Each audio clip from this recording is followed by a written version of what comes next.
hosting and for chairing the important meeting. We also like to thank Amy Frankel, the Executive Secretary of CMS, and her team in the Secretariat for their hard work in preparing for this important meeting, and for the support they have given us over the last 3 decades since the Kingdom joins in 1991.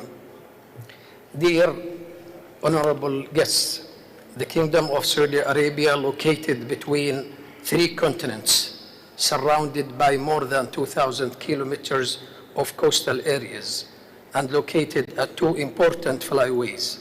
This makes the country as important area for biodiversity and ecological connectivity. Therefore, during the last 80 years, the Kingdom of Saudi Arabia has begun large change toward protecting the environmental under our Vision 2030, establishing under the environmental strategy 5 centers, along with establishment of the special forces for the environment to implementation of this regulation. Among these 5 centers, the National Center for Wildlife is the focal point for CMS and the Conservation Authority in Saudi Arabia. The center works closely with the Secretariat on Conservation of the Migratory Species.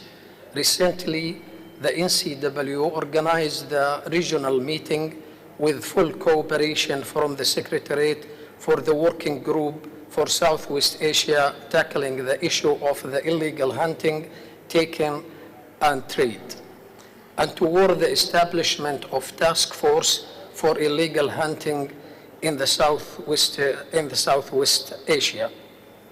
In these regards, the Kingdom have already shown its commitment to support and supervise this task force. Dear delegates, under the 2030 vision, the Kingdom have ambitious and dream to protect their wildlife and their habitat.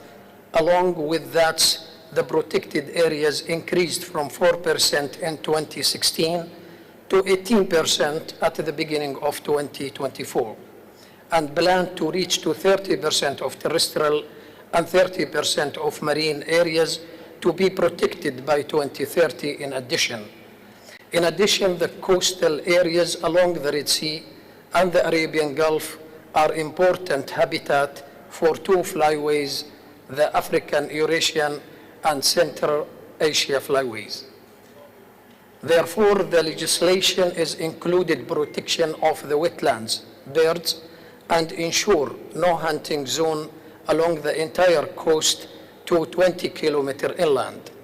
Moreover, the country is involved regionally in work to mitigate the effect of electrocution through insulation of dangerous power line under the Egyptian Forestry Life projects, which may also be relevant to vulnerable AEWA species. Dear distinguished delegates, the Kingdom of Saudi Arabia is committed to implement the CMS objectives and looking forward to continue working with Secretariat and all parties and non-parties to apply the main goal of conservation of migratory species and habitats, and I wish you to have a fruitful and successful meeting. Wa alaikum assalam wa rahmatullahi wa barakatuh. Thank you. Thank you, Saudi Arabia. And next, I'd like to give the floor to European Union, please. Thank you, Chair. Mr. Chair, distinguished delegates, Belgium speaks on behalf of the EU and its member states. The EU and its member states would like to express their sincere gratitude to the government of Uzbekistan for hosting this important meeting in the beautiful and historical city of Samarkand. We are also highly appreciative of the huge amount of work undertaken by the Secretariat, the Standing Committee, and the Scientific Council in preparation of this Conference of the Parties. The European Union and its member states recognize the invaluable role that migratory species play in maintaining the health and the balance of ecosystems across the globe. We consider this global gathering an important milestone in accelerating the implementation of the Kunming-Montreal Global Biodiversity Framework, including the preparation of the new strategic plan for migratory species, initiating the development of a joint work program with the CBD Secretariat to collaborate on implementation and capacity building, and engaging with the upcoming IPBES assessment on spatial planning and ecological connectivity, among others. We also appreciate the continuous work of the CMS family in bringing forward concerted actions, initiatives, and species-specific action plans, addressing the complex challenges on a global scale. These endeavors should be sustained, enhanced, and supplemented with additional... Just before the COVID-19 lockdown, Mr. President, this conference provides an excellent opportunity for the contracting parties and cooperating partners to the CMS to review progress made thus far on the conservation of migratory species and their habitats, celebrate successes, take stock of the challenges encountered, document lessons learned, create networks, and define the future priorities and strategies. Congratulations to all the elected officers for the COP, including delegates that are in the different committees. The parties to the CMS are meeting at this COP under a well-thought theme: nature knows no boundaries, which, along with the logo, is a reminder that the journeys of migratory species do not adhere to man-made boundaries and that their survival is dependent on the international collaboration in transboundary conservation efforts. Our African delegates, looking forward to collectively and individually make contributions on the topics related to the conservation of migratory species and their habitat for the consideration by the COP. The timing of the meeting is opportune, as it is happening after the adoption of the Kunming-Montreal Global Biodiversity Framework, also known as the post-2020 GBF, which was adopted in December 2022.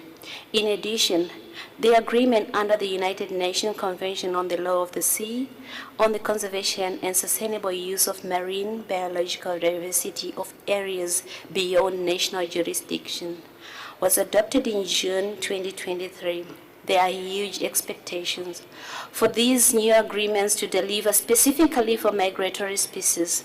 In these cases, Africa recognizes the importance of synergies with other conventions or multilateral environmental agreements to avoid duplication of work, especially in the already stretched financial and human resources. Africa is home to diverse migratory terrestrial marine populations. Africa's landscapes, airspace, and seascape provide flyways, pathways, connecting and stopovers for numerous species of Palearctic and Afrotropical migrants. Africa's position as a hub for migratory species cannot be overemphasized. Africa requests parties to support a number of proposals and concerted actions documents submitted by Africa that seek to enhance the conservation status of migratory species. The proposals target some of the migratory species that have small and declining population size, restricted range contraction, and susceptibility to several threats such as African bearded vultures for consideration and adoption by the COP. The proposals seek to promote actions to ensure favorable conservation status of the migratory species and their habitats. Africa looks forward to participating in this COP by sharing experiences, comparing notes, working with all delegates in ensuring that the meeting is indeed a success. We wish to see you all in a few days in the continent during the United Nations Environment Assembly Conference at UNEP headquarters in Nairobi. Thank you, Mr. President. Thank you, Zimbabwe. And now I would like to send a request for statements from non-parties, please.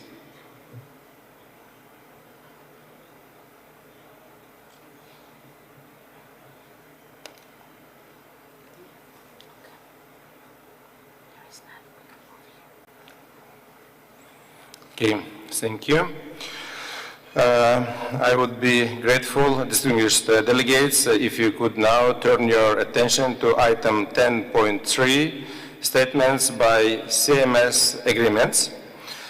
And I invite the representative of the agreement on the conservation of albatrosses and petrels, ACAP, to make a very brief statement, please. Floor is yours.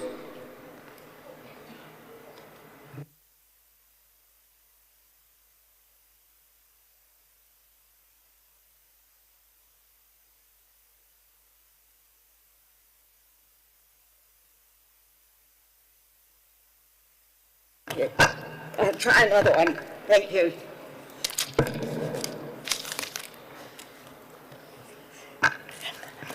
Thank you, Chair. Now I can hear myself very loudly. I'm here as Executive Secretary of the Agreement on the Conservation of Albatrosses and Petrels, ACAP, and we're very pleased to be here after all these years, meeting up with our CMS colleagues once again. ACAP is a daughter or child agreement of the CMS, and we have 13 parties, most of whom, if not all, are here in this meeting, so it's also a great opportunity to get together with them. Keep my statement brief, I think the most interesting thing that's going on for ACAP at the moment is that this month is the 20th anniversary of the entry into force of our agreement, and this was 1st of February 2004. And the actual signature of the agreement was 19 June 2001, which we now celebrate as World Albatross Day. If you want to look at all our developments in the past 4 years, look at paper Inf 10.3.1, and you'll see that we have been very active as always, constantly reviewing and updating our best practice advice. This advice mainly relates to mitigation measures to prevent seabird mortality in fishing operations, as that is the biggest threat to albatrosses and petrels. And we have a whole range of material on our website which provides advice and guidance on these measures. I've also got some copies, printed copies of them, if anyone would like some. We also, as ACAP, through our experts, continually review population trends and set priorities for land-based conservation issues at breeding sites, and we encourage national and regional conservation plans, one of which is very familiar to the CMS is the Australia, New Zealand, Chile plan for the Antipodean albatross, which was supported by the CMS Concerted Action Plan in 2020. And some very recent new areas of focus for ACAP include the current very tragic outbreak of avian influenza. We have an intersessional group working on this with specific guidelines related to seabirds.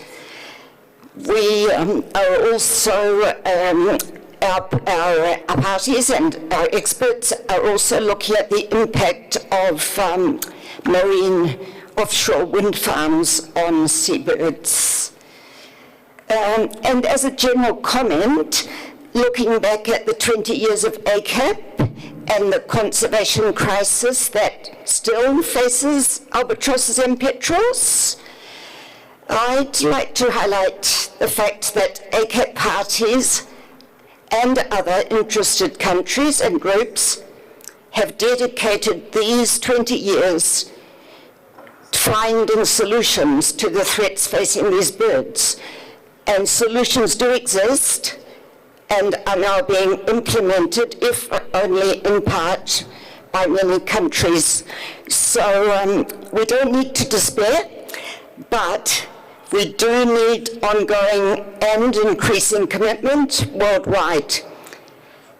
We need more parties to ACAP, so this is a wonderful venue in which to give this message and plea for those who are range states for our species. Please consider attending ACAP meetings to find out more about us and potentially decide to join our agreement. Thank you very much, Mr. Chairman.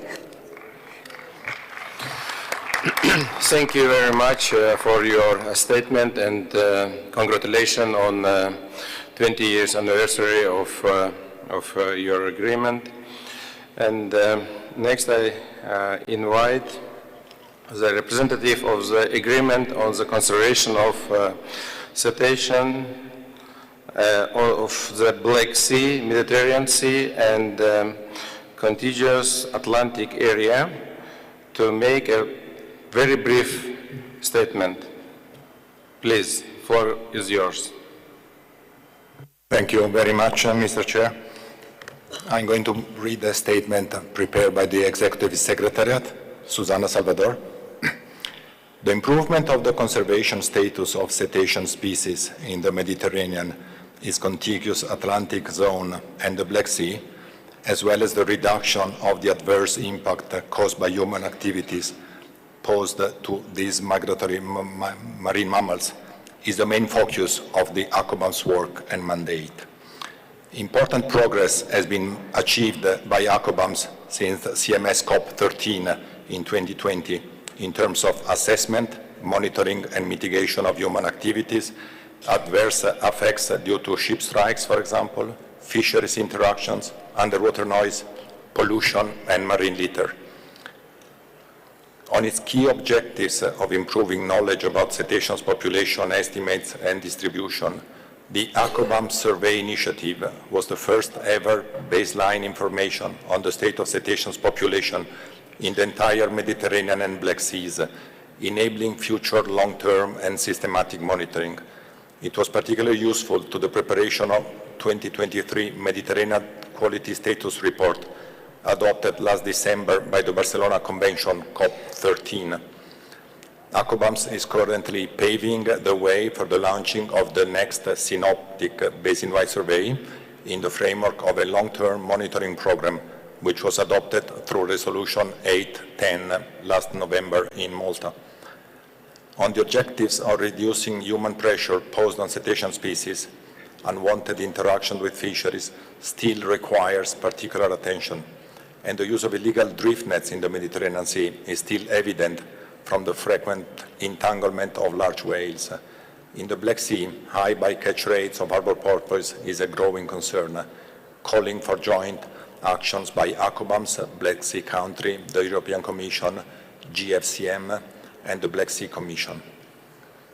Considerable work on anthropogenic noise within the joint CMS ASCOBANS working group contributes to enhancing knowledge to threats posed to cetaceans, as well as with UNEP on the implementation of the IMAP Ecological Objective 11 and on candidate indicators for future assessment.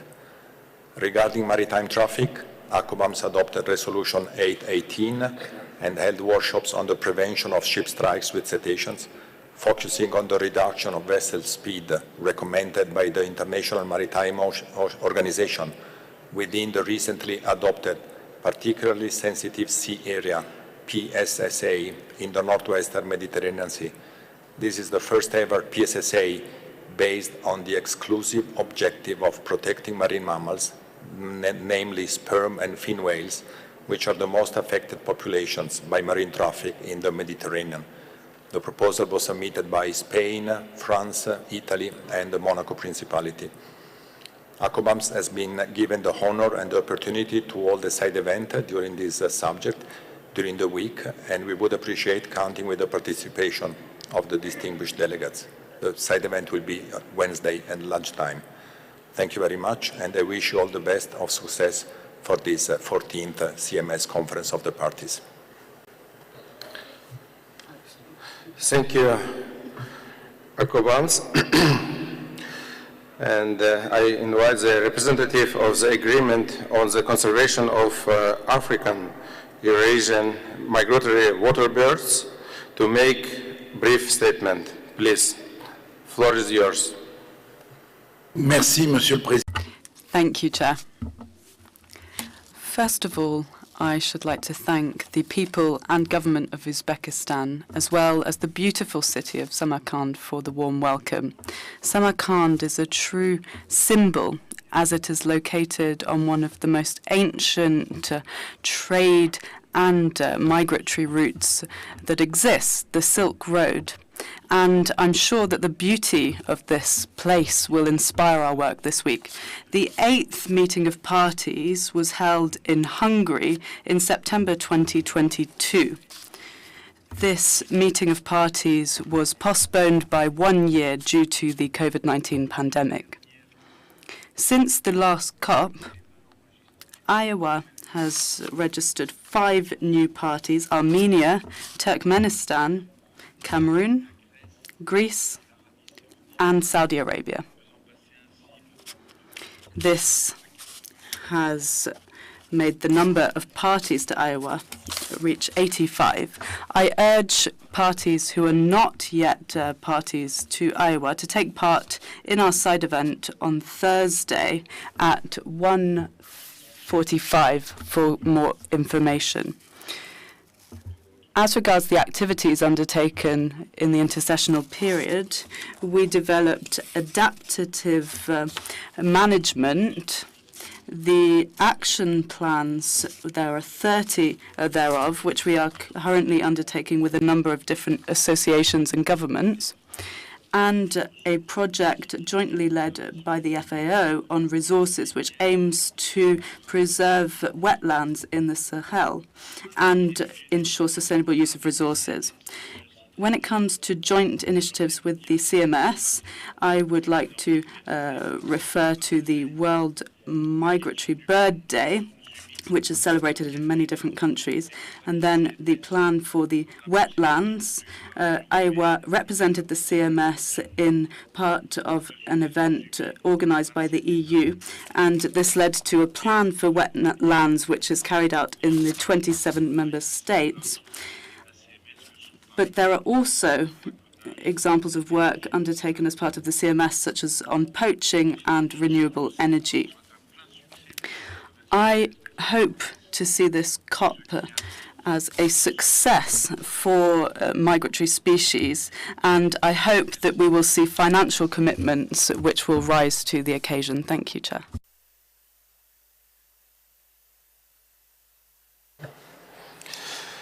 Thank you, and I invite the representative of the agreement on the conservation of small cetacean of the Baltic, Northeast Atlantic, Irish, and North Seas, ASCOBANS, to make a very brief statement. Floor is yours, please. Thank you, Mr. Chair. Information document 10.3.2 contains a report on progress made on activities undertaken within the framework of ASCOBANS since COP14 in early 2020. I won't go into detail as the report is pretty comprehensive, but I would like to highlight that the meeting of the parties to ASCOBANS in 2020 was the first ever governing body meeting of the CMS family that was held online.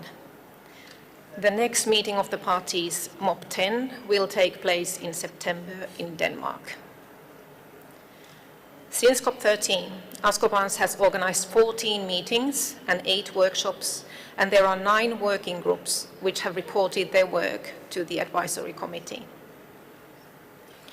ASCOBANS has developed guidelines for cetacean-sensitive maritime spatial planning for the ASCOBANS region, which will be proposed for adoption at COP10. In addition, 2 technical publications on bycatch have been released since 2020. one on analysis of different methods aboard commercial fishing vessels, and one on cost-benefit analysis for mitigation measures in fisheries with high bycatch. Regarding synergies with CMS, we continue to work with CMS and ASCOBANS on the joint noise working group, with ASCOBANS on joint bycatch working group, as well as joint workshops on specific topics. We are also increasingly working with the Secretariats of the Baltic Marine Environment Protection Commission, HELCOM, the International Council for the Exploration of the Sea, OSPAR Commission, and the European Commission, and exchanging information with the North Atlantic Marine Mammal Commission as opportunities and needs arise. And finally, ASCOBANS, together with CMS, continues to work closely with the International Whaling Commission on bycatch, strandings, marine debris, and other issues. Thank you. Thank you.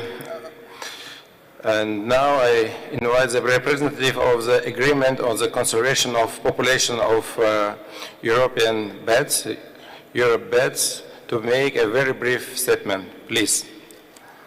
Floor is yours. Thank you, Mr. President. In the absence of Andreas Streit, the Executive Secretary of Eurobat, I will deliver his statement. Your Excellency, the Minister for the Environment of Uzbekistan, Excellencies, distinguished delegates, dear Amy, I very much regret to not be able to be with you during these important days of CMS COP14, even more because it would have been my last COP. But I am happy to report that the recruitment of my successor is well underway, and we hope to find an excellent replacement by end of July, when I'm going to retire. I'm equally happy to report that the Eurobat agreement is in a good shape and continue to grow. After Bosnia and Herzegovina, not that long ago, the next big and important accession we are expecting is the one of Spain.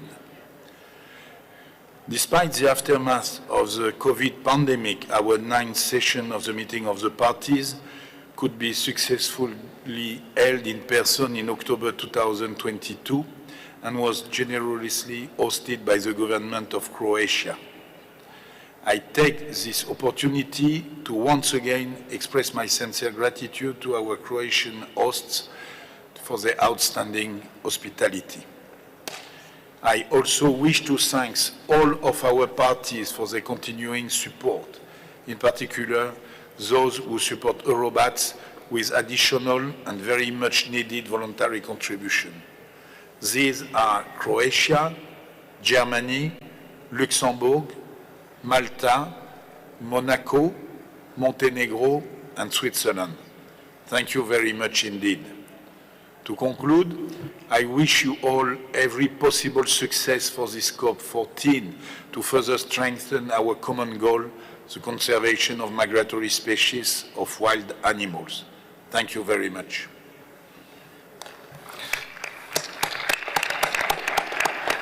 Thank you. Now I invite the representative of the Agreement on the Conservation of Gorillas and their habitats to make a very brief statement. Please, floor is yours. Thank you, Mr. Chair. The CMS Secretariat, as interim Secretariat of the Agreement on the Conservation of Gorillas and their Habitats, is pleased to report to COP14 progress on the implementation of the agreement since COP13. In October 2021, the interim Secretariat published the report Legal Assessment of the Implementation of the Convention on Migratory Species and the Gorilla Agreement in Cameroon and Nigeria. The assessment was made possible through the funding from the government of Germany. It covers 2 CMS-listed species, the cross-river gorilla and the Nigerian Cameroon chimpanzee. The study analyzed more than 60 national laws and regulations of Cameroon and Nigeria to verify the implementation level of selected norms contained in the convention text and the Gorilla Agreement. In December 2023, with funding from the government of Luxembourg, the fourth meeting of the parties to the Gorilla Agreement was held in Paris in conjunction with the third council meeting of the Great Apes Survival Partnership. The meeting adopted resolutions on priority conservation measures for gorillas that include the themes of large-scale development, health, illegal trade, as well as on the institutional arrangements of the agreement. The parties noted that the Gorilla Agreement is unique among the CMS agreement in that it does not have its own independent secretariat, and agreed to move the Secretariat to the Greater Virunga Transboundary Collaboration pending high-level confirmation from the Gorilla Agreement parties that is currently being collected by the Interim Secretariat. Meanwhile, the CMS Secretariat remains the Interim Secretariat of the Gorilla Agreement. Thank you very much. Thank you. Thank you to the agreements who are part of the CMS family and are working with the same objectives to conserve many of same CMS species. I would like to be grateful, distinguished delegates, if you could now turn your attention to item 10.4, statements by intergovernmental and non-governmental organizations. In the interest of time, I invite intergovernmental and non-governmental organizations to provide written statements to the Secretariat so that they can be incorporated to the proceedings. However, if organization wishes to make a very short statement now, I invite them to do so, preferably on behalf of the group of organizations. Please.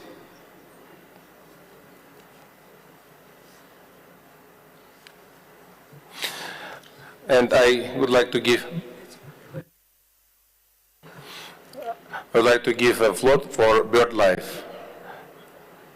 Please, floor is yours. Your Excellencies, distinguished delegates, BirdLife International is making this statement on behalf of the following organizations: Bat Conservation International, Benin Environment and Education Society, Born Free Foundation, CWB, Deep Sea Conservation Coalition, Defenders of Wildlife, FFI, HSI Australia, I4, Law of the Wild, Ocean Care, Pan-African Sanctuary Alliance, Panthera, Traffic, VCF, Wetlands International, Whale and Dolphin Conservation, WCS, and WWF. Let me start by expressing our sincere appreciation to the host government of Uzbekistan for welcoming us in stunning Samarkand for this 14th meeting of the Conference of the Parties to the Convention of Migratory Species.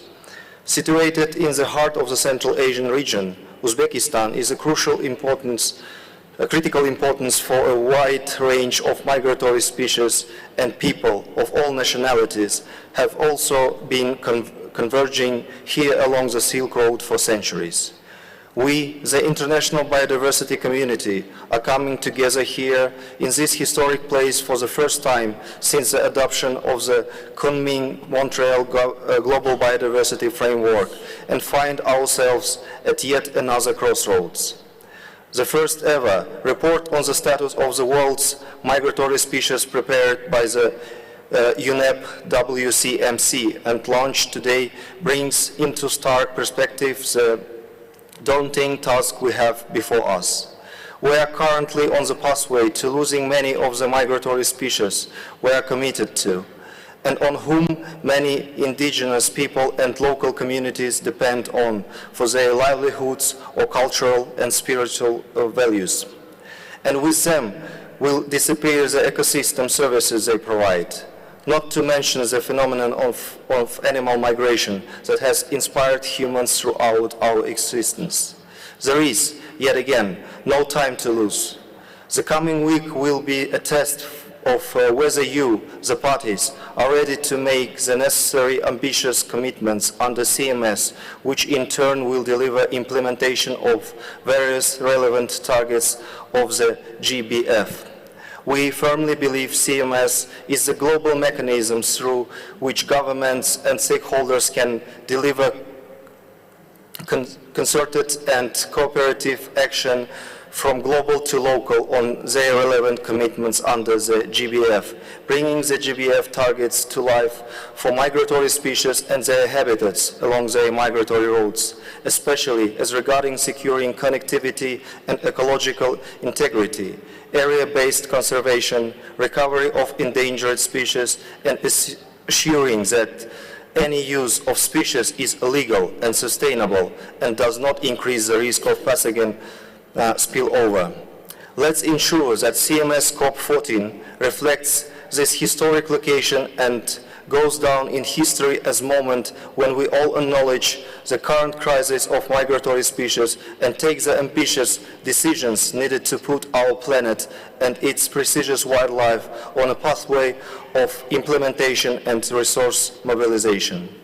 The next report on the status of the world's migratory species must show tangible evidence that CMS implementation is significantly contributing to delivering on halting and reversing the decline of our shared migratory species of wildlife on land, in the air, and in the water. As representatives of the international civil society community, we look forward to continuing our strong support to the CMS parties, CMS governing bodies, and the wider CMS community to deliver conservation action for migratory species and their habitats. Thank you, Chair.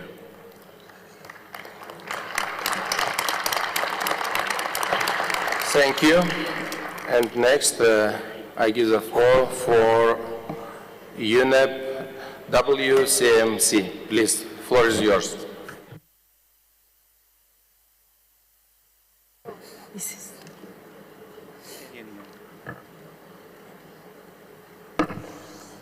Sorry, it's the ASEAN Center for Biodiversity. Yeah, you have the wrong microphone. Mr. Chair. Please, is that okay? Floor is yours. Okay. Thank you, Mr. Chair. Let me join the other delegates in expressing our gratitude to the gracious host, the government of Uzbekistan, for welcoming us to the historic city of Samarkand. The Association of Southeast Asian Nations, or the ASEAN, established in 1967, initially focused on cooperation in various sectors to promote peace and stability in the region. Over the last 25 years, environmental concerns, particularly biodiversity conservation, have also become increasingly prominent within ASEAN's agenda. Indeed, we subscribe to this COP's theme, Nature Knows No Borders, as ASEAN acknowledges the interconnectedness of our wildlife resources across terrestrial and marine ecosystems, emphasizing the need for robust cross-sectoral and transboundary cooperation. The ASEAN region is at the heart of the East Asian Australasian Flyway, supporting the migration of approximately 50 million birds annually. For this reason, the ACB, the ASEAN Center for Biodiversity, with Singapore as the lead ASEAN member state, established the ASEAN Flyway Network to strengthen the contribution of Southeast Asian countries in conserving migratory water birds along the EAAF, as they pass through our sub-region, enhancing transboundary cooperation and habitat management efforts. Collaboration and dialogue within and among ASEAN are essential for advancing conservation efforts and addressing environmental challenges. Currently, the ACB is facilitating the development of our Regional Biodiversity Strategy and Action Plan, or the ASEAN Biodiversity Plan. Through this Biodiversity Plan, the region will be able to promote synergies among the multilateral environmental agreements, taking into account the priority areas of the ASEAN, under the Global Biodiversity Framework as they relate to the targets of other MEAs, including the relevant targets of the Strategic Plan for Migratory Species 2024 to 2032, anticipated to be adopted in this COP. We are pleased that these collaborative efforts are in line with this year's ASEAN chairpersonship of Lao PDR with the theme Enhancing Connectivity and Resilience. The ACB stands ready to advance the agenda of global and regional cooperation in Southeast Asia on the conservation of migratory species as put forward by the parties and partners here in Samarkand at the CMS COP14. Thank you very much, Mr. Chair.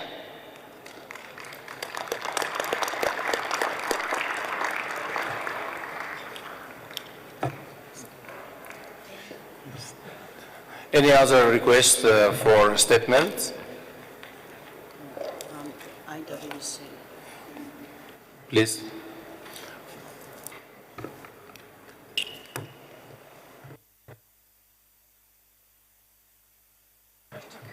And I would like to give a floor for IWC. Floor is yours, please. Thank you, President. The International Whaling Commission, also known as IWC, is pleased to support the 14th meeting of the Conference of the Parties of the Convention on Migratory Species. And we would like to reiterate our thanks to the government of Uzbekistan and to the Secretariat for the excellent organization of this COP.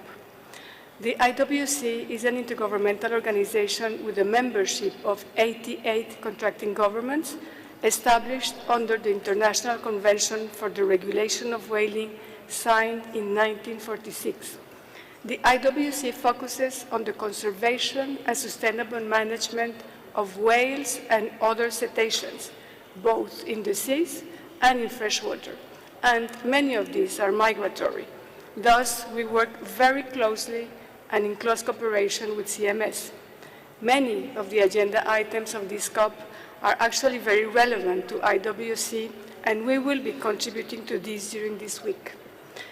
The IWC's mandate for the conservation of whale stocks and the management of whaling hasn't changed, but the threats to cetaceans have changed considerably, and the IWC has evolved to meet these new and considerably more complex challenges on the basis of strong science provided by our scientific committee. Bycatch is seen as by far the single most serious direct threat to cetaceans and is a real risk for many other migratory species. Ship strikes, pollution, including from plastics, climate change, underwater noise, and whale watching are also growing or potential threats to whales, dolphins, and porpoises. The IWC has risen to these challenges through an increasing number of globally recognized scientific research, capacity building, and outreach programs. This ever broader agenda on range of threats calls for collaboration with also an ever-increasing number of partner organizations. The IWC is particularly pleased to be collaborating with CMS and its daughter agreements, ASCOBANS, as we just heard, and ASCOBANS, on the front lines of these efforts, including bycatch, whale watching, ship strikes, and the role of cetaceans in the ecosystems. I will briefly mention 5 highlights of progress made through this collaboration. First, we developed a whale watching handbook that has been highly successful, an evolving tool tailored to advise and support the whale watching industry, regulators, and the public to ensure responsible, sustainable, and educational whale watching.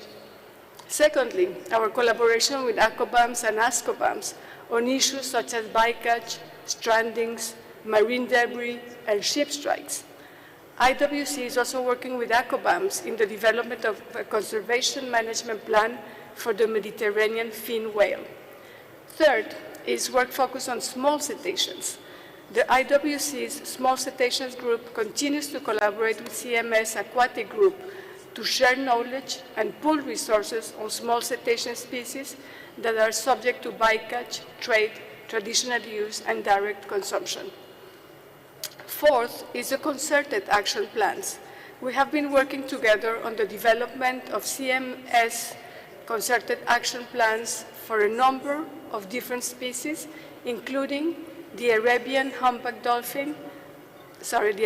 Sea humpback whale, Franciscana dolphin, Atlantic humpback dolphin, and harbor porpoise. Finally, CMS and IWC have co-hosted 2 workshops on the ecosystem function of cetaceans. The outcomes of the most recent workshop will be delivered to the IWC Scientific Committee meeting, which is taking place in April. We are also an active member of the Biodiversity Liaison Group, in which we have been collaborating with the CMS and other biodiversity conventions, with an important focus on the implementation of the Kunming-Montreal Global Biodiversity Framework and in addressing relevant advice to the emerging threats to cetaceans, such as tracking illegal trade, ensuring migratory corridors, and maintaining marine natural heritage sites. Through these and many other programs of work, there is a lot of collaboration and synergy with the CMS, its daughter agreements, and the IWC. The IWC looks forward to contributing to this COP14 and to continued dialogue and collaboration on issues of mutual interest, noting that the IWC will host a meeting of its scientific committee in April in Slovenia and the 69th meeting of the Commission in Peru in September 2024, providing further opportunities to progress our common agenda. Thank you. Thank you, IWC. And now we will move to agenda item 11, report of the United Nations Environment Programme. I invite the representative from UNEP to introduce document 11 and report on UNEP activities. Please, floor is yours. Thank you, Mr. Chair. Distinguished delegates, ladies and gentlemen, I thank you for the opportunity to present the report of the Executive Director of UNEP on programmatic and administrative matters as set out in a document COP14, document 11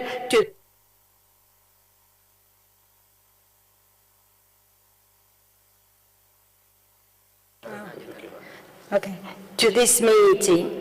The report provides highlights to the long-standing collaboration between UNEP and CMS.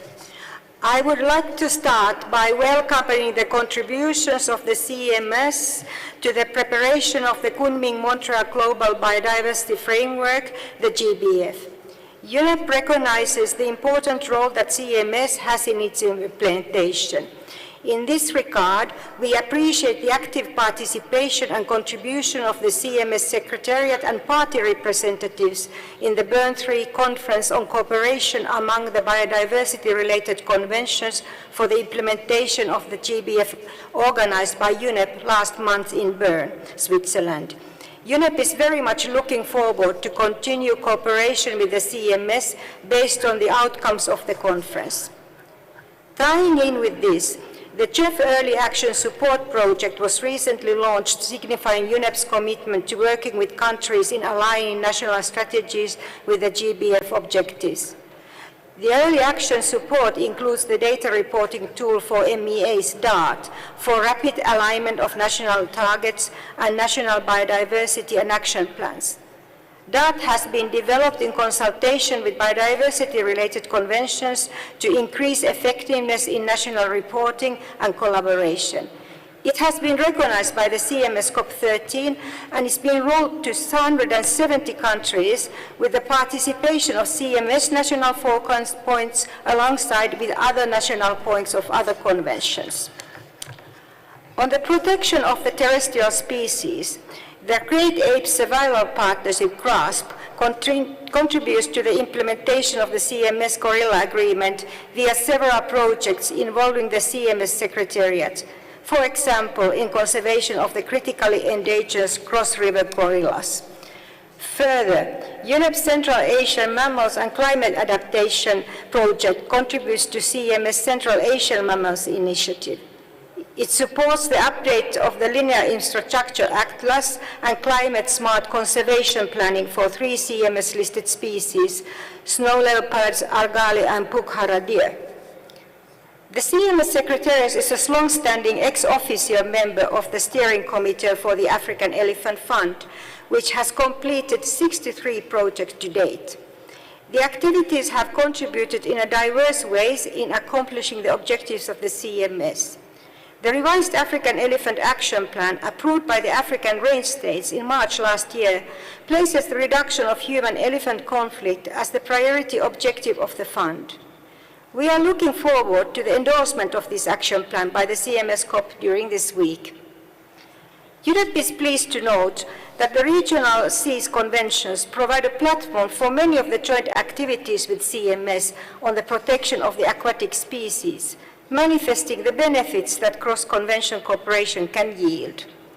In this context, I would like to highlight the MedMonk seal project in the Mediterranean and the establishment of marine protected areas in Côte d'Ivoire and Albania, marking progress in marine biodiversity conservation with significant implications for the achievement of the Kunming-Montreal Global Biodiversity Framework's targets. I would also like to thank all donors that have funded a wide range of UNEP's activities in support of the implementation of CMS objectives. The Executive Director's report further highlights UNEP's commitment to strengthening the interlinkages between science and policymaking for effective conservation efforts. As part of our collaborative arrangements, UNEP WCMC has supported countries by conducting an analysis of national reports to guide strategic interventions for species protection. The State of the World Migratory Species Report, prepared by UNEP WCMC and launched today, provides vital information in addressing conservation challenges of the world migratory species.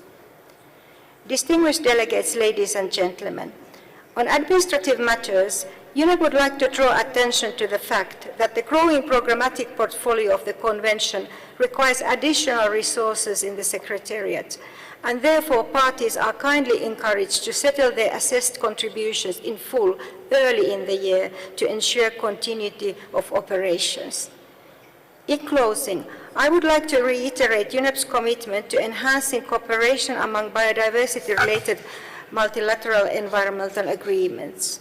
This includes UNEP's strong continued support and collaboration with CMS in realization of its mandate. Thank you. Thank you, UNEP. And next I would like to give the floor to UN Dialos. Please. The floor is yours. Thank you, Chair. Distinguished delegate, the Division for Ocean Affairs and the Law of the Sea of the Office of the Legal Affairs of the United Nations, or DUALOS in short, is pleased to provide some information on developments under the United Nations Convention on the Law of the Sea and at the United Nations General Assembly of relevance to the work of this COP. DUALOS acts as the Secretariat of the United Nations Convention on the Law of the Sea, which sets out the legal framework within which all activities in the oceans and seas must be carried out, as well as of the United Nations Fish Stocks Agreement, which deals with straddling fish stocks and highly migratory fish stocks. In addition, DUALOS discharges mandates provided to it in resolutions of the United Nations General Assembly on oceans and the law of the sea and on sustainable fisheries, including in relation to the regular process for global reporting and assessment of the state of the marine environment, including socio-economic aspects, which is currently preparing the Third World Ocean Assessment. Like its previous two editions, the Third World Ocean Assessment will consider, among others, marine species, including migratory species, and their habitat. Such work will be informed by the first ever report on the state of the world's migratory species launched at this COP today. DUALOS, for the time being, also performs the Secretariat functions in relation to the agreement under the United Nations Convention on the Law of the Sea on the conservation and the sustainable use of marine biological diversity of areas beyond national jurisdiction, the BBNJ agreement, which was adopted by consensus last year. Since its opening for signature, 85 states and the European Union have signed the agreement. One signatory, Palau, has become the first party to the agreement. Working in tandem with other instruments such as the CMS, the effective and timely implementation of this groundbreaking agreement, which applies in over 2/3 of the ocean, can make crucial contributions to addressing the triple planetary crisis of climate change, biodiversity loss, and pollution. The synergies between the BBNJ agreement and the CMS are evident. Nature knows no borders.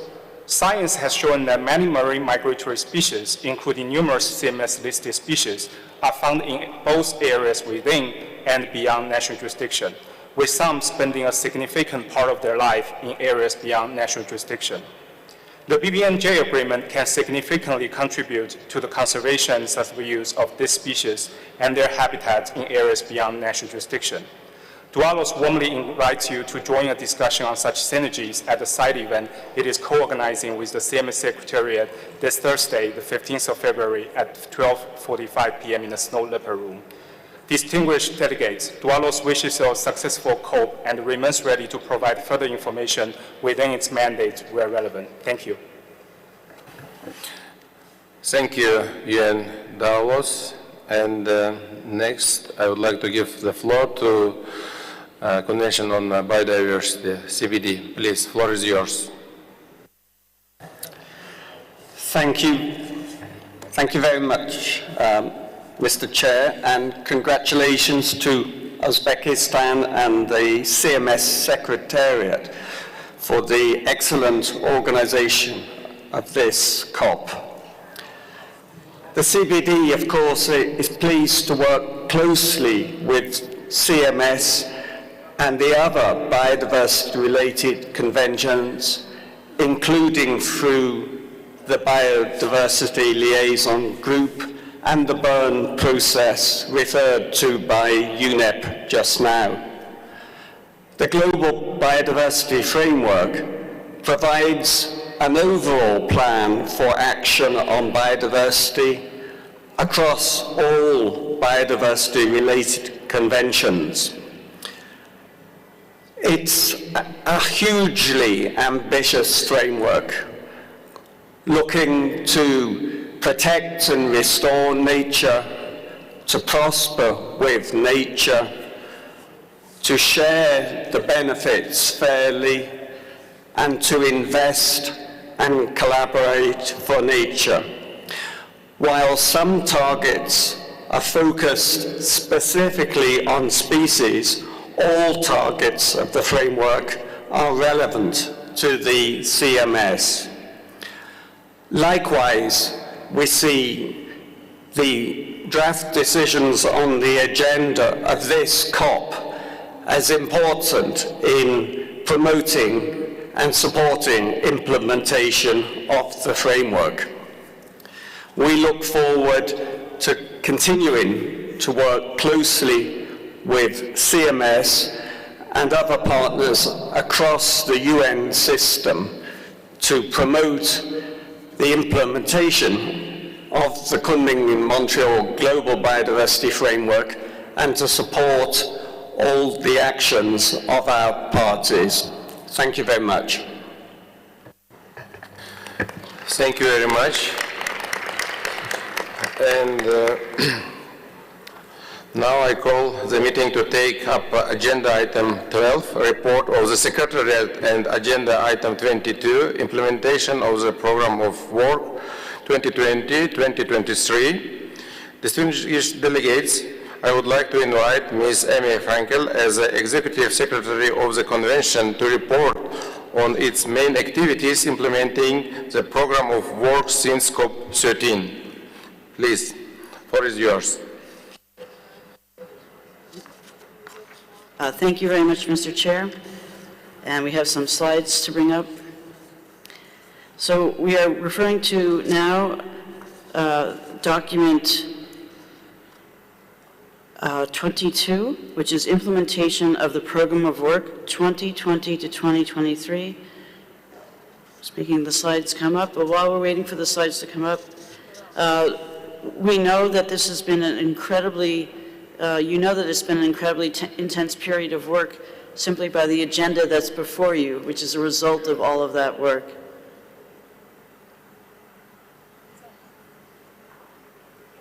It's not here? Okay, okay. I see, okay, big screen, okay. So, we'll test my eyes. Okay, so we'll go to the next slide, please. Okay, so these slides you'll see have a lot of words, and it's not that I try not to do that with my PowerPoints, but I'm not going to read them all. But we'll make this available if it's of interest. We can put it on our website, and I'll just do some quick overview.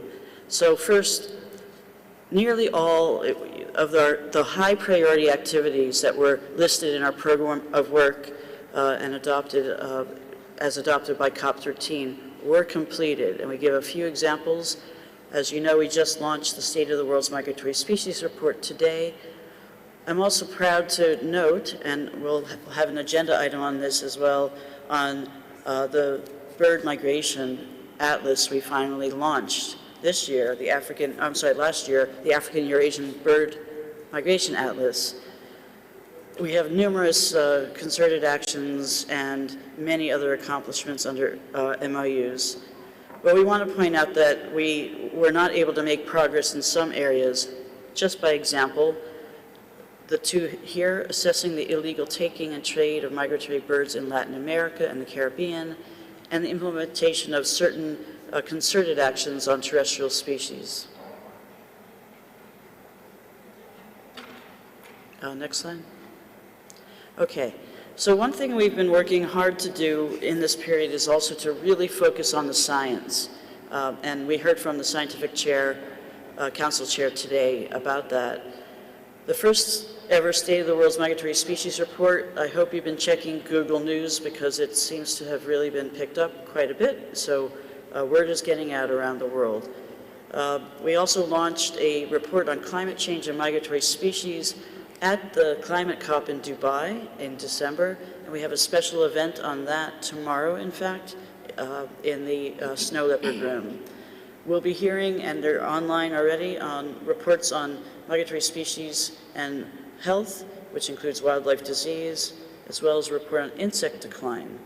Earlier in the intersessional period, we did a report on plastic pollution, and I really believe that report helped to also contribute to the scope of what UNEP is now overseeing in terms of plastic pollution negotiations, because this report found it's not just about aquatic species, but also upstream of that, of course, in rivers and on land, plastic does have impacts. Next slide. Okay, so we also had a very strong agenda and work stream on advancing synergies and cooperation. For example, we engaged very, very heavily in the CBD processes because we thought that was a good value, and in fact, in the GBF discussions, and as has been said, and I appreciate the remarks from the acting Executive Secretary, David Cooper, many of the CMS priorities are in the GBF, and in fact, all of the GBF targets are relevant for CMS. In particular, we note that ecological connectivity is in Goal A, it's Target 2, 3, and 12, and some say it's implicit in Target 1, which is on spatial planning. And then species targets, targets 4, 5, and 9 are all directly relevant for CMS. I mean, the work of CMS is needed, and that of CITES and other organizations to achieve those targets. Without them and without us, these will not be achieved.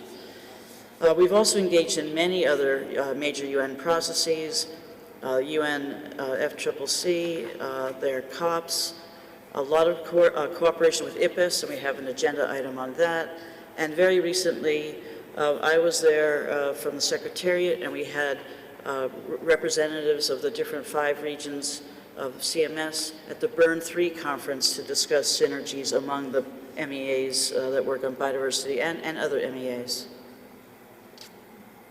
So another sort of category of work that we've accomplished, and much of which we brought to you at this COP, we started with a more modest plan, but we ended up, in consultation with the Scientific Council Chair, we decided to really go for globally applicable light pollution guidelines. And this was done, you know, in a just incredible way with the help of the Scientific Counselor on Pollution, and really steering this to engage with the experts in this area, and it's really a niche that no other treaty is talking about. So this is something that CMS is really bringing value to the world on this very real issue, and with very pragmatic advice on how to reduce this problem.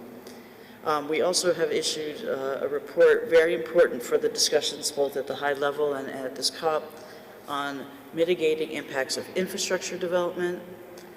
We have been working on transboundary conservation in Africa and on transfrontier conservation areas. And I won't read the rest. Well, I'll read one of our topics on marine wildlife, which is we have specific guidance on recreational in-water interactions with marine wildlife, and it continues to be a real problem. And it's, essentially a lot of tourism, which is well-intentioned, can also sometimes have real disturbance to these animals, especially if they're surrounded, for example, in the water. All right, so the Energy Task Force is another key initiative of CMS that really, I think, is starting to realize its potential.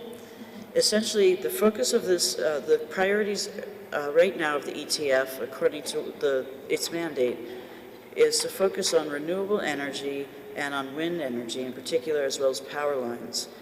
The goal of this is to help ensure that there's good investment in alternative energy, but not at the expense of migratory species. And so this is a very pragmatic, very technical operation where we have new tools. The ADB has a tool, the Asian Development Bank, which helps map where are the birds going, where's the energy. We can look at where's the best place for wind, so we know where to not put the wind farms. And so it's incredibly helpful to do that planning up front. I actually spoke with the Executive Secretary of the Climate Change Secretariat, and they are very interested to partner with us to really scale this up globally. So it's really an important topic. Next slide. Okay, so we have also several different agenda items that touch on this issue. Lots of topics on illegal and unsustainable taking. First, we had we've had a lot of work in the Mediterranean on illegal killing of birds, and with support from donors, we were able to start a new initiative that was already agreed at COP14 in the East Asian Australasian Flyway. And we're also looking at other parts of the world where this might be warranted, because it's certainly not just a regional issue, it's a global issue. We also did a lot of work, further work in the Mediterranean on this issue, and had several meetings. This is very interesting. So it came together very in a very rapid but very efficient way to have an action plan to address wild meat harvest in West Africa. And we have several reports on this topic. And we will be looking at this, as I said, the last bullet. It's directly related to some of the findings in the report that we just launched. Yeah, so another interesting phenomenon of the work of CMS is we don't only look at species-specific actions, but where it makes sense.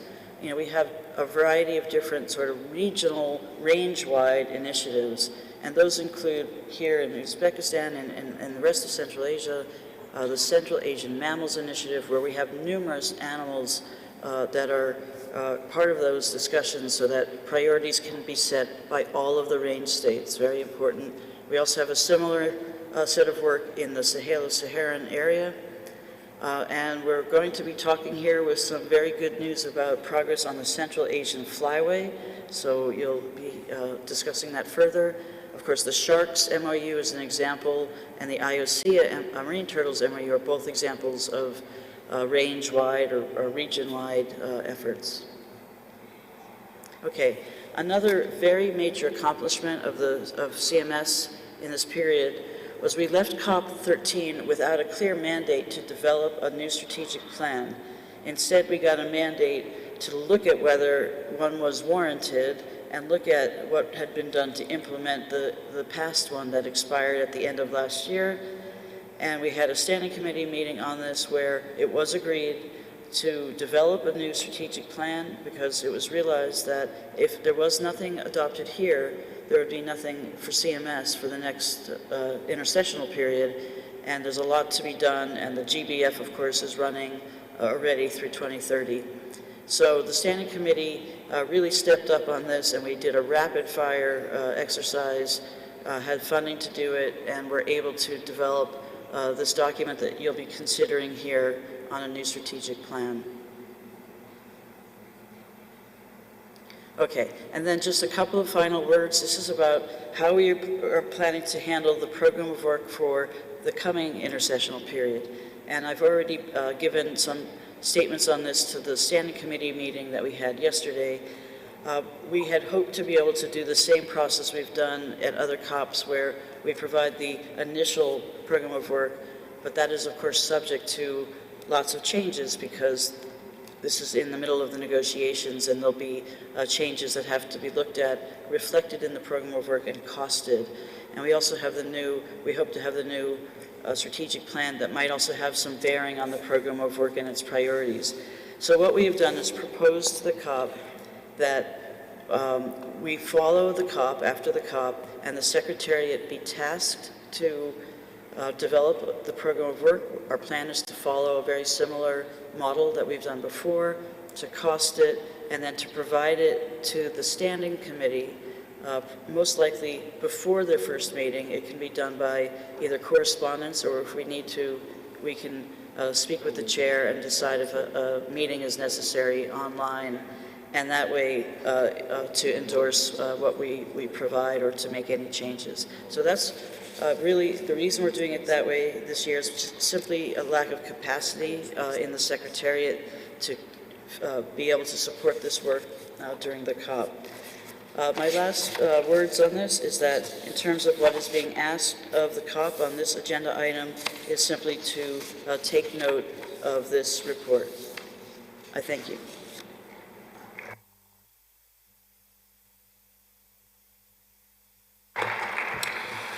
Thank you, dear Ms. Frankel, for a brilliant presentation of your great job during the last 3 years, and for your initiatives and new plans. And thank you, distinguished delegates. We will now adjourn the plenary of the conference, and I will hand it over to the distinguished chair of the Committee of the Whole. Thank you.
Well, good afternoon, ministers, distinguished delegates, ladies and gentlemen, colleagues and friends. It's a great honour for me to be asked to chair your Committee of the Whole this week, and I'd like to express my thanks to the government of Uzbekistan for hosting such a spectacular meeting already, so thank you for that. We have a very full programme in this meeting, so we need to begin our work now. Just before we get into the work, it's obvious that this is a time of real need for conservation action for migratory species. In all the world's ecosystems, our work and actions in this meeting will indeed help shape global ecosystems for the future and will hopefully see the recovery of migratory species around the world. We need to be ambitious. You'll see that we have proposed to organise our work across the week, and in summary, today we should establish a number of working groups and then move to consider the budget report and forward look in the budget for the convention. Tomorrow, Tuesday, we'll consider scientific issues, including the strategic plan and other cross-cutting issues. On Wednesday, we'll address cross-cutting issues, taxonomy, aquatic issues, and avian issues. On Thursday, we'll address again avian issues, mammalian issues, and proposals for amendments to the appendices 1 and 2. And then on Friday morning, we'll consider national reporting, concerted actions, and hopefully, if we conclude our work on Friday afternoon, we will all enjoy a well-earned field trip. Hopefully, we will have completed our schedule at that stage. On Saturday morning, we'll have a short session of the Committee of the Whole to complete our work, to finalise any documents at that stage, and to bring them to the plenary session following that. What I propose is that we start each day with reports from the various working groups that we set up so that they can update the committee each day.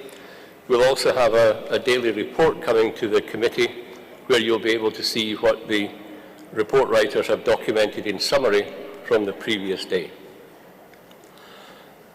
What I'd like to do is establish some working groups, and I'm very conscious that small delegations may not be able to attend every working group, so we will cover every document in the Committee of the Whole through the week, and certainly before we agree and finalise any text. If you are in a small delegation, please feed your comments in to the relevant working group through their working programme, and they will begin their work hopefully very shortly. Please use colleagues and others to feed in your thoughts if you're unable to attend in person to each working group. Note also that as we go through the week, if there are no comments in the Committee of the Whole on documents, then I will take that as the documents being agreed. So we, later in the week, will begin to approve documents once you've had time to consider them in detail. Clearly, if there are any comments on documents, we will refer them to the relevant working group or for further consideration, and then bring them back into the Committee of the Whole. We have obviously limited time together, so I'd like to make best use of our collective time. I'd like to encourage you to participate here and in the working groups. Your participation is key to the ownership that you will take back to your countries or to your organisation after this meeting.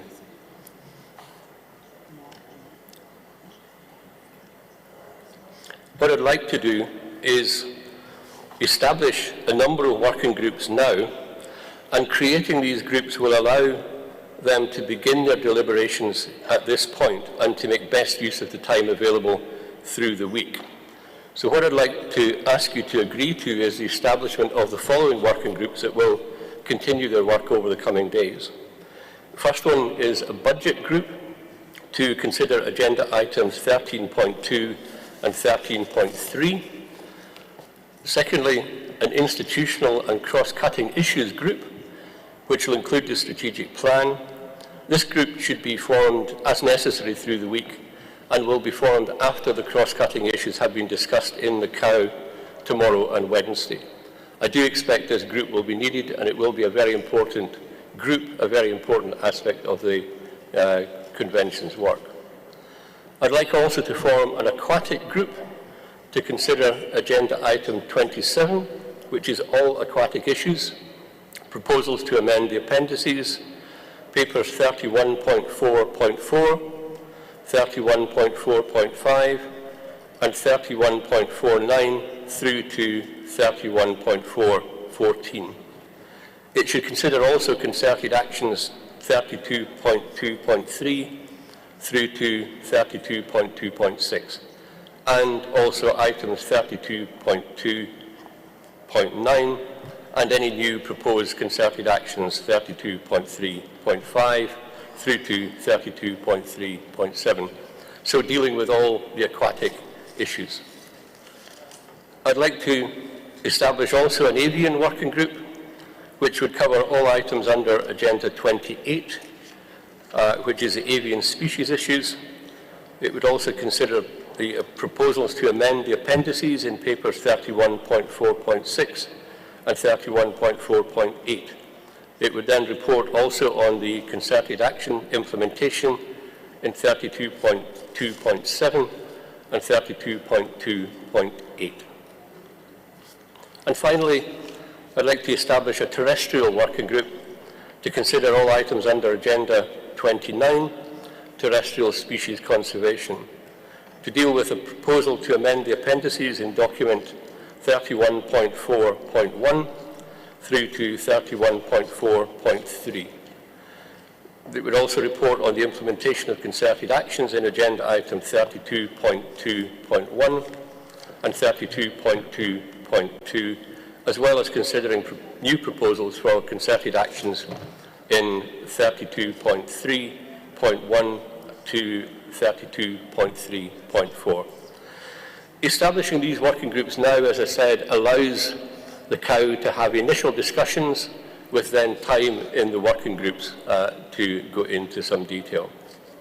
With that, I'm conscious I gave you a lot of papers there to refer to, but can I ask for your agreement to the creation of these working groups?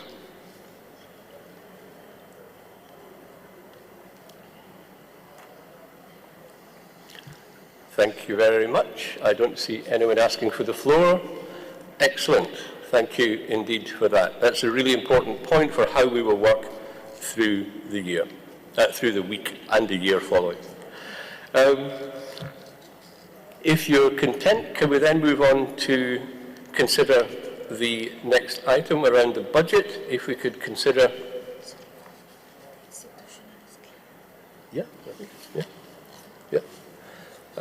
if we can move on then to consider around the budget, we will begin by considering document 13.1, and if I could ask the Secretariat to introduce it. Thank you.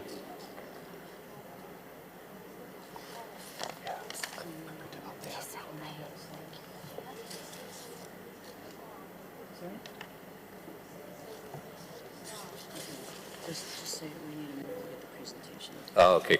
We just need a minute to load the presentation, so we'll be with you in a second. I have been very struck by the reports that we heard in terms of the work that is being done under CMS and the daughter agreements. I think it's really encouraging how much has been achieved in the last triennium from the various parts of the convention. So I'd like to add my thoughts and congratulations to the reports that we heard.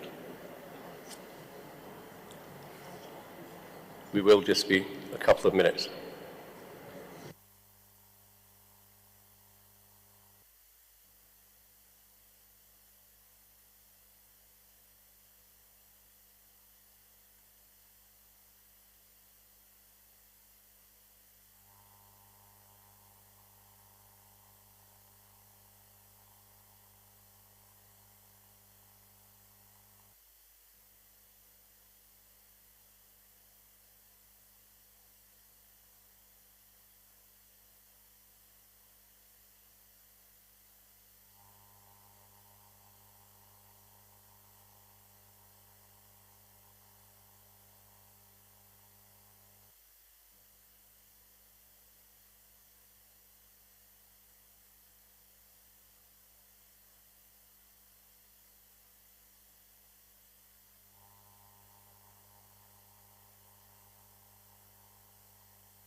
Thank you, Mr. Chair.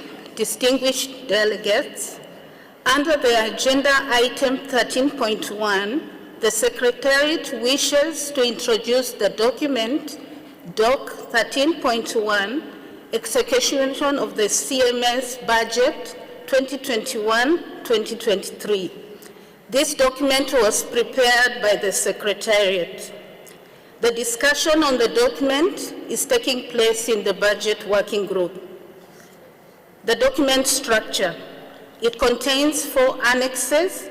Annex 1 contains the trust fund for the Convention of the Conservation of Migratory Species of Wild Animals. Status of contributions as of 31st of October in euros at the time we created it, but currently in the PowerPoint you will see it will be updated as at the end of the year.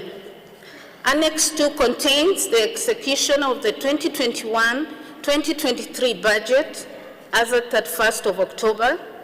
Annex 3 contains the final statement of the financial performance for the year ended 31st December 2021 in United States dollars. Annex 4 contains the final statement of the financial performance for the year ended 31st December 2022 in United States dollars. What's the background? At its 13th meeting, which was COP14, the Conference of Parties to the Convention of the Conservation of Migratory Species of Wild Animals adopted the budget for the triennium 2021-2023 through Resolution 13.2. This report provides the COP with details of the status of the contributions of the trust fund, as well as the overview of the budget implementation. This document also outlines the overall expenditure, which is on track. However, there are significant outstanding assessed contributions attributable to 2023 and prior years. So if you look at the PowerPoint, the contributions that were paid as of 31st of October were 6.7 million, and thereafter we then received about 979,000. Contributions due were 1,039,000. The number of parties that had paid was 60 out of 130. You notice we didn't include the 3 new members that were accepted after the COP14. Next. So far, prior year, we have 33 parties that are owing 355,000, but as at the year end, including the 3 new parties, the outstanding contributions are now 1.4 million.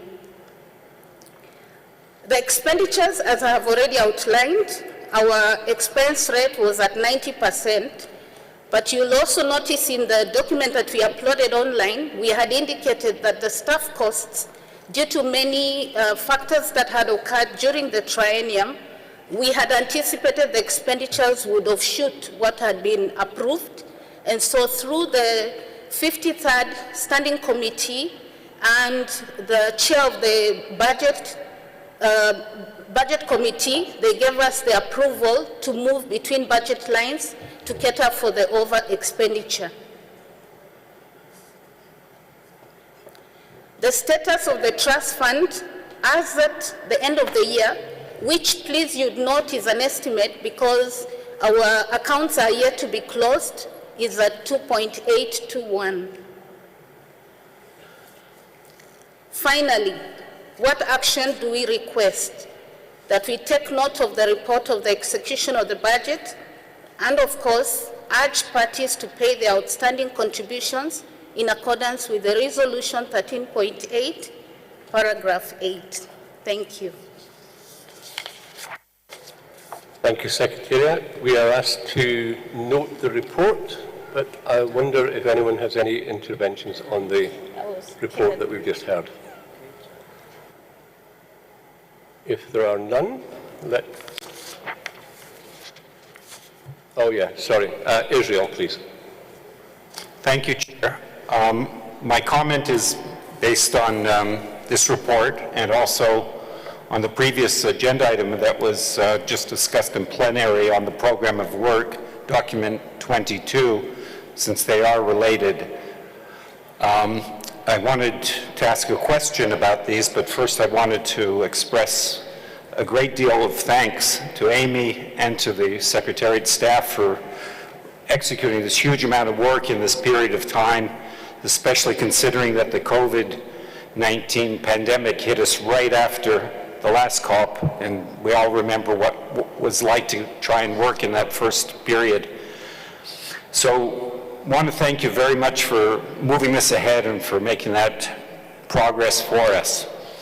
The question I had was about your presentation, Executive Secretary, in document 22, where the annex shows the program of work and the budget listed under priorities as high, medium, and low. And my question was, how is that determined? What is a high priority item? What is medium and low? And not just how is it determined, but what is the practical implications in terms of how the Secretariat deals with that prioritization? Thank you. Thank you, Israel. I'll pass to Secretariat in a minute. I understand the principles involved. I'm interested to hear the rationale, but in a moment. Okay, thank you very much. And I'm going to be at a slight bit of a loss because the staff person who really leads on that is not here at the COP. But my understanding is, what we do is we bring every single decision and resolution, where there's a potential cost. Also, we try to cost that, and also show even what. Well, I won't go. That's not answering your question. But we do a very extensive review of all of the decisions and outcomes of the COP, and then there's a consultation process in terms of ranking it, and we would provide our initial suggestions, but the COP often does change that. So it's actually done during the COP. And there's, as part of the discussion on the budget, is where it gets adopted. So it is a consulted draft. And we'll, again, because we can't do that at this COP, our plan would be to do a similar exercise, if that's agreed, with the Standing Committee.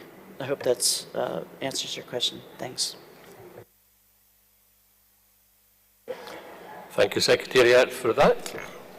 If there are no other interventions on this particular item, then we should note the report for today and thank the Secretariat for their presentation on that. Let's move on then, if we can, to consider item 13.2, which is the budget for 24 to 26 and the programme of work for the intersessional period between this COP and the next one, COP15. Again, if I could hand over to the Secretariat to introduce document 13.2, Rev 1. Secretariat. Thank you very much, Mr. Chair. Under agenda item 13.2, the Secretariat wishes to introduce the document 13.2, Rev 1, Budget 2024 through 2026, and the Program of Work. This document was prepared by the Secretariat. The discussion on this document will be taking place in the Budget Working Group. I'll just describe briefly the document structure. It contains 13 annexes, and I won't read every single one of them, but the probably most important ones are Annex 3A, which contains the proposed budget for the triennium Scenario 1, 0 nominal growth. Annex 3B contains the proposed budget for the triennium for Scenario 2, with Scenario 2, 0 real growth, and Annex 3C contains the proposed budget for the triennium, which is Scenario 3. Annex 4 also contains the scale of contributions for the triennium for the budget, and Annex 5 contains the draft resolution, financial and administrative matters, which would be subject to negotiation and adoption. The actions that are proposed are that the Conference of the Parties is recommended to review and adopt the draft resolution contained in the Annex 5, which will include the budget that will be negotiated during the COP.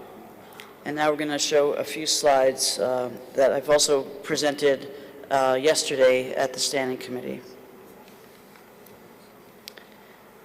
Okay. So first, I'm just going to paint the context in which this budget was prepared and then go through the scenarios. So first, and I've made this point in my opening remarks and in the high-level segment, that CMS has a unique role. It is the only global treaty, international treaty, that addresses the conservation and sustainable use of migratory species and their habitats, and the need for our work is ever more urgent.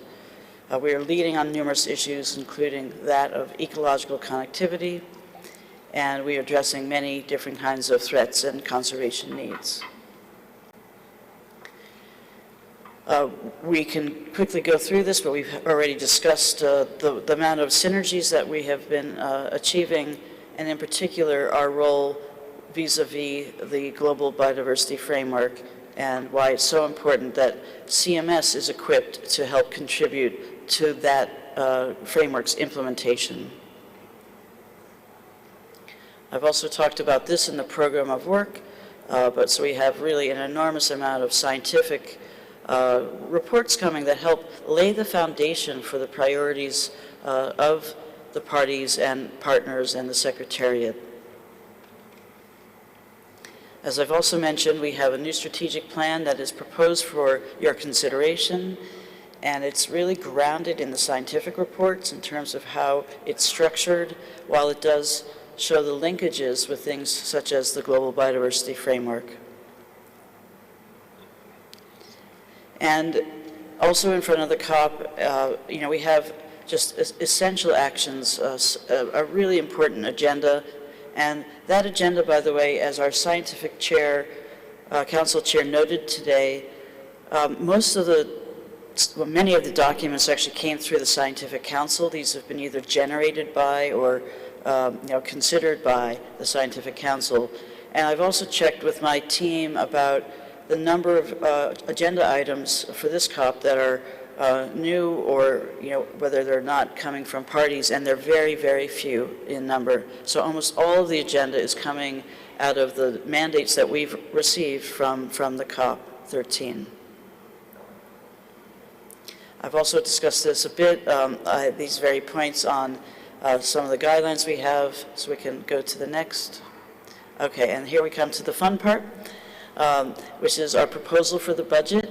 And essentially, before I start, I made the point, both in the Standing Committee again, you heard Inger Andersen saying it, but we are at this crossroads now. The attention on biodiversity is really rising, and I think we have to rise to the occasion.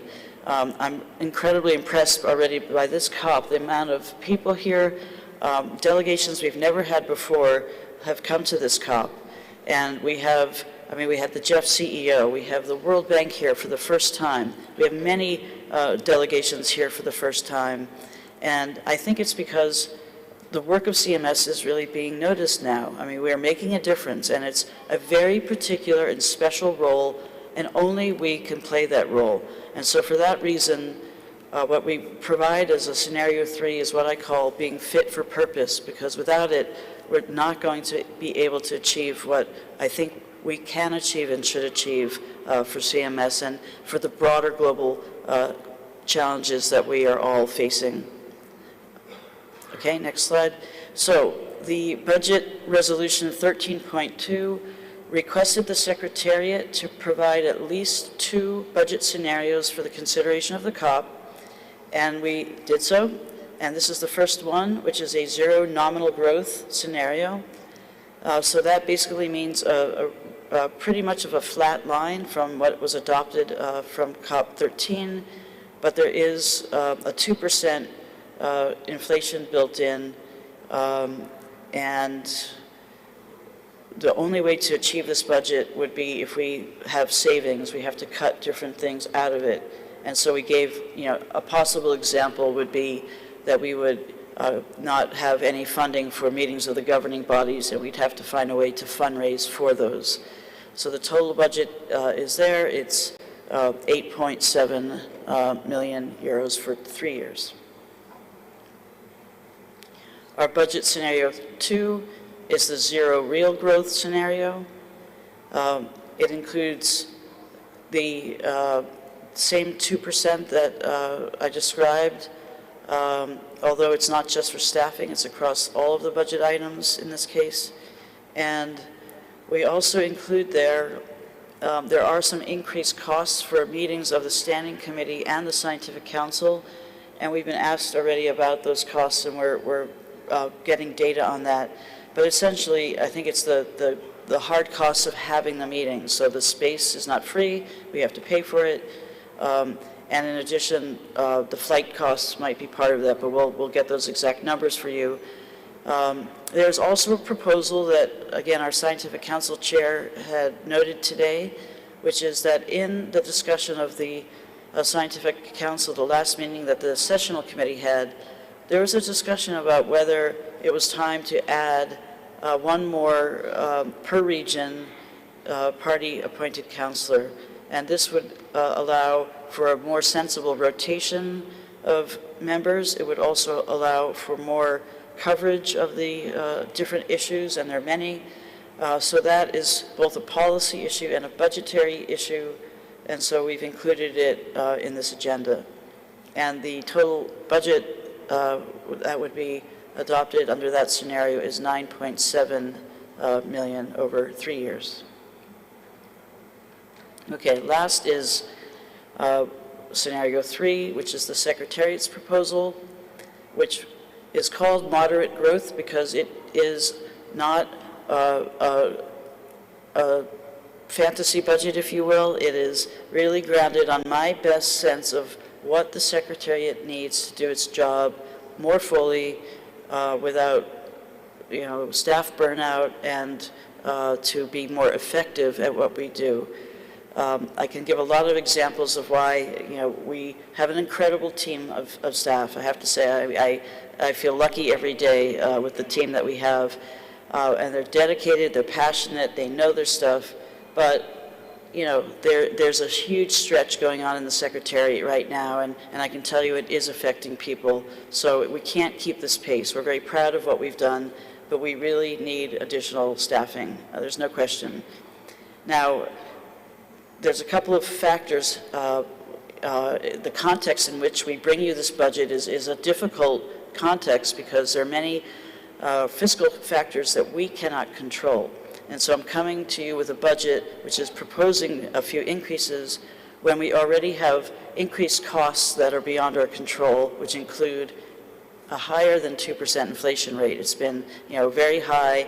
We have the figures for you about the actual inflation over the past recent times.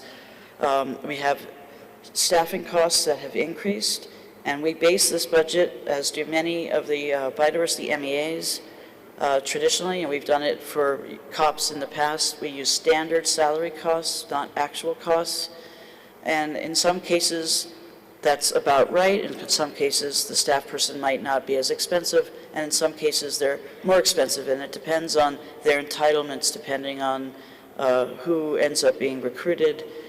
Plus, things change, and so the UN, of course, will change its entitlements or its salary scale, and all of those things are things that, again, are not things we control. There are also additional costs that I should have mentioned about Emoja. So we talked about this a bit already at the Standing Committee, and that is also included in there's 2 and 3, I believe. Yeah, scenarios 2 and 3.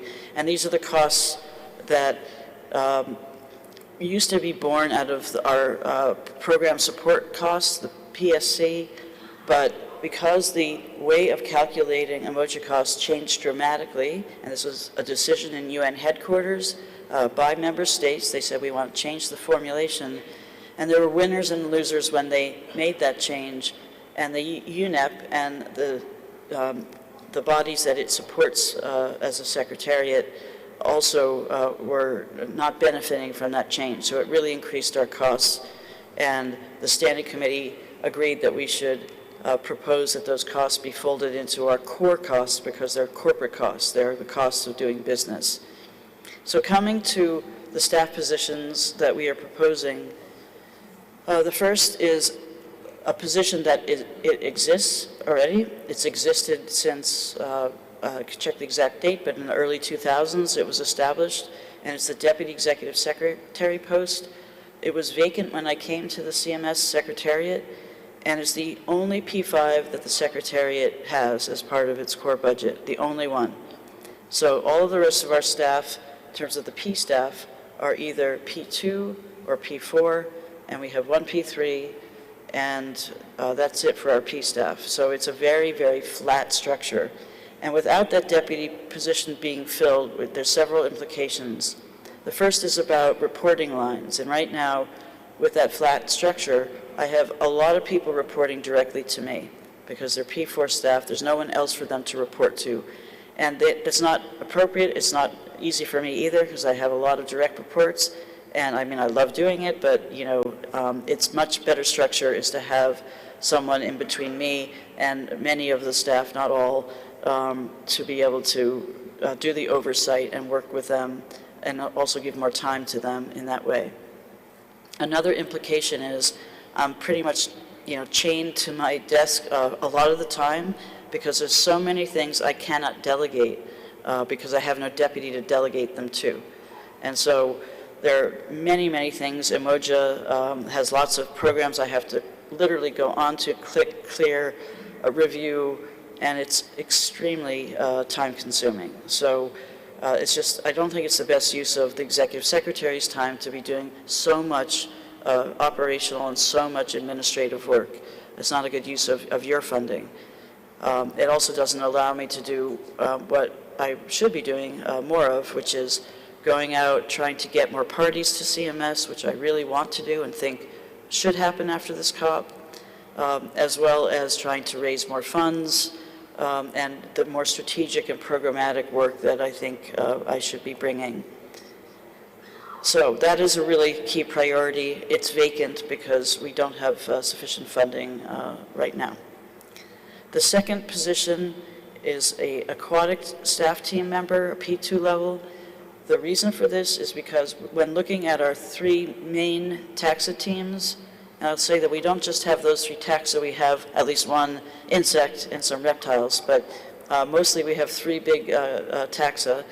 And our avian team and our terrestrial team, at the last COP, we added a P2 avian staff member.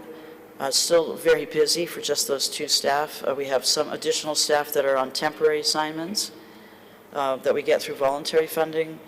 The terrestrial team has a pretty good staffing contingency now, both through core and through some other funding, like we have an ICI project we've successfully gotten, so that also has been able to provide some staffing. But the aquatic team has not a single full-time staff person, and that's, you know, it's unbelievable. The reason for that is that happens to be an area where there are many MOUs, so we have, and agreements.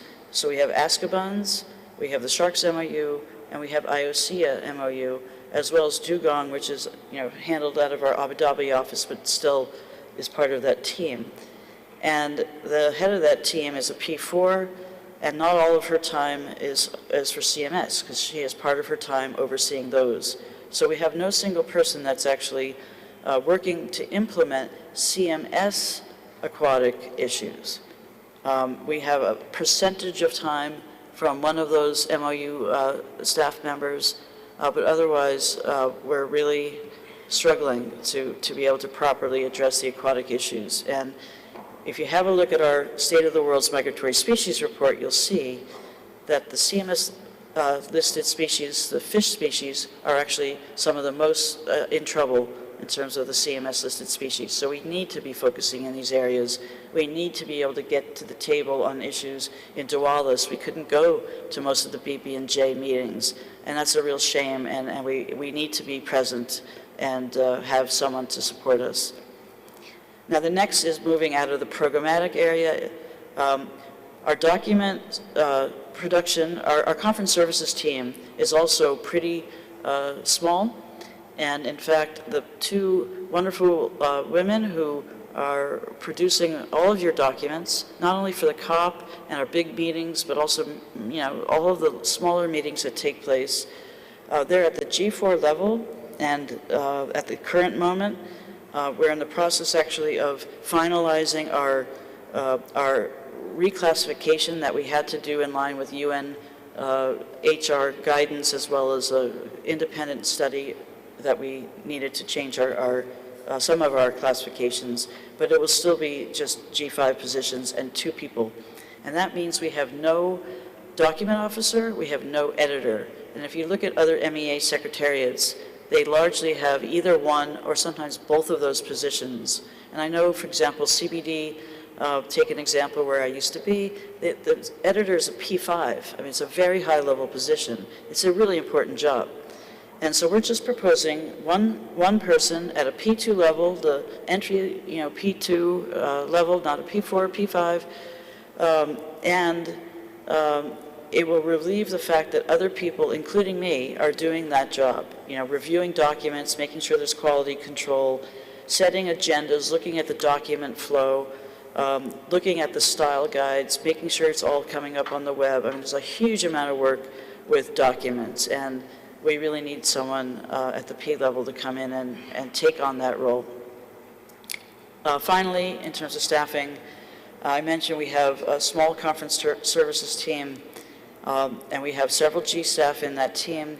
But not only do they do the documents, but they also support, those 2 people, professional staff and taxa teams in all the other work that's going on. So that's to help with legal agreements and travel and meeting organization and the administrative tasks. And it's far too much work for that team. It is far too much work. So we've identified what we see as a very modest increase. We had a lot of discussion internally, and I finally agreed, let's propose 1.5 people so that we can properly also not only do the job for the current P staff teams that have some help, but also there's many P staff that have no help at all, none, in terms of having any kind of assistant to do the administrative work. And what that means is that the P staff are using a lot of their time to do that kind of work, which includes, again, like all of the things in Umoja that have to be done, a lot of administrative tasks, and it's just not a good use of money or time. So that's the budget proposal for the staff. The last point on this is that there's also this really powerful tool called Informea, and I'm sure we could learn more about that or get you more information. UNEP is very involved with that, and it's basically a great database. It's a go-to place. It's open access information, and many of the other MEAs have a staff person to actually nurture that and provide the inputs to keep it current and to go to the technical meetings. It's both like a technical job, kind of an information management job, and a substantive job. And we have no one, and we have no staff to manage it. So we're not proposing staff, but simply a consultant that can help us do that work, which would be cheaper. And then finally, I really believe in the importance of communications. We have a tiny team. Again, they're fantastic, but it's very, very small. And we're not proposing new staff, but we do need some basic materials, a little bit of a budget, so we have more ability to do proper information and outreach. So that's the total of our hoped-for fit-for-purpose budget proposal, and the total there, total budget would be $11.4 million over 3 years. In the budget negotiations, I will, and the team will be bringing, a lot of good information. We're anticipating already some of the questions and the, other data that you might want. For example, we've done a comparison of CMS versus a couple of other secretariats just to show, for example, how many P5s are in different places, so you can see that, which I think might help illuminate, just how small and thin we are and how much we need your support. So thank you very much, and I'll hand it back to the chair.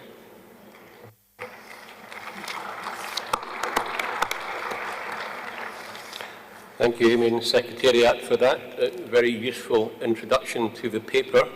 I'm very struck by the clarity on the scenarios that you put forward. They're very helpful in terms of the thought process behind it as well, so thank you for that. Could I check at this stage if there are any major comments that people would like to make? This is a key work area for us in the committee through the week, but I'm conscious that we have already created a working group that will go into the paper in great detail. But if there are any major comments at this point, it would be useful to have that. Yes, Brazil, you have the floor.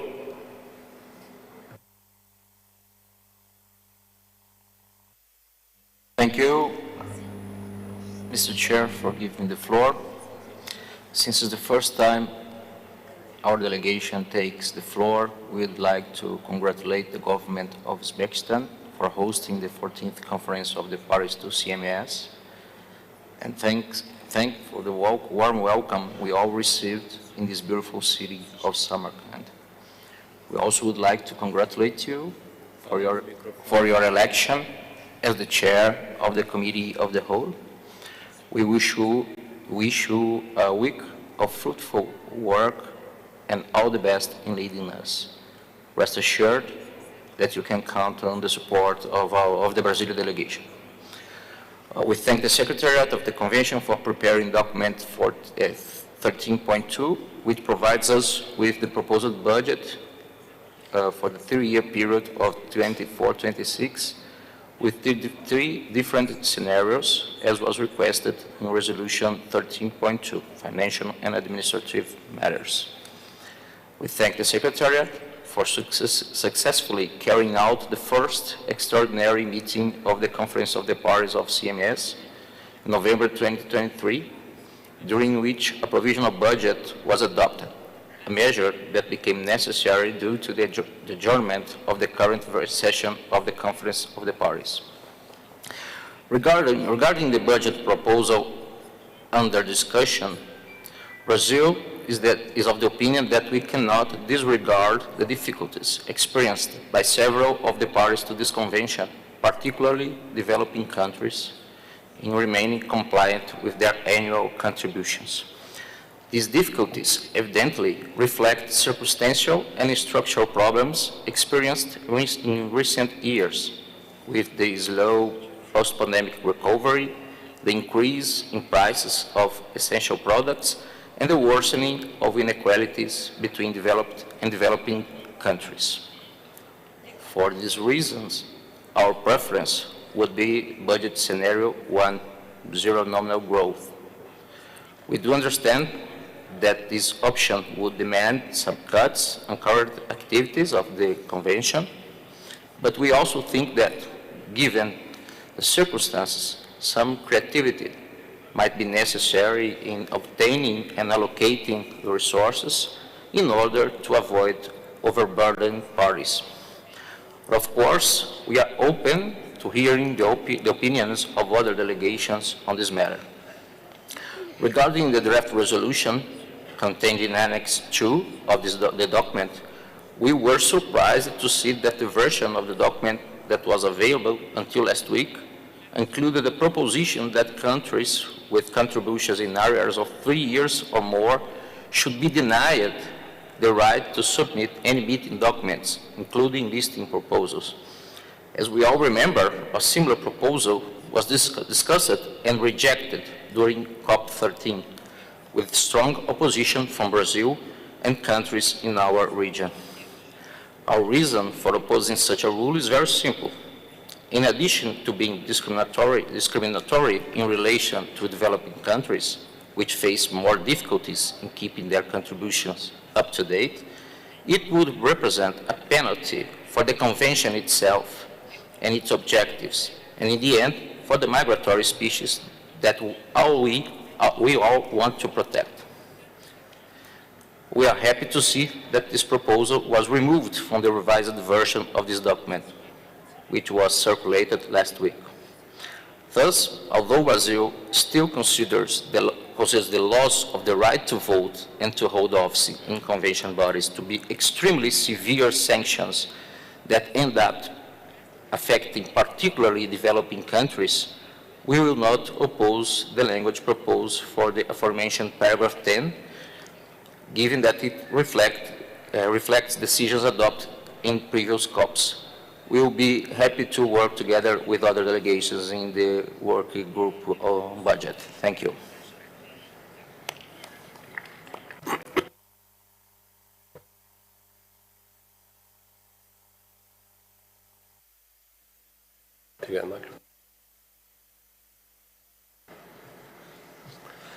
Thank you, Brazil.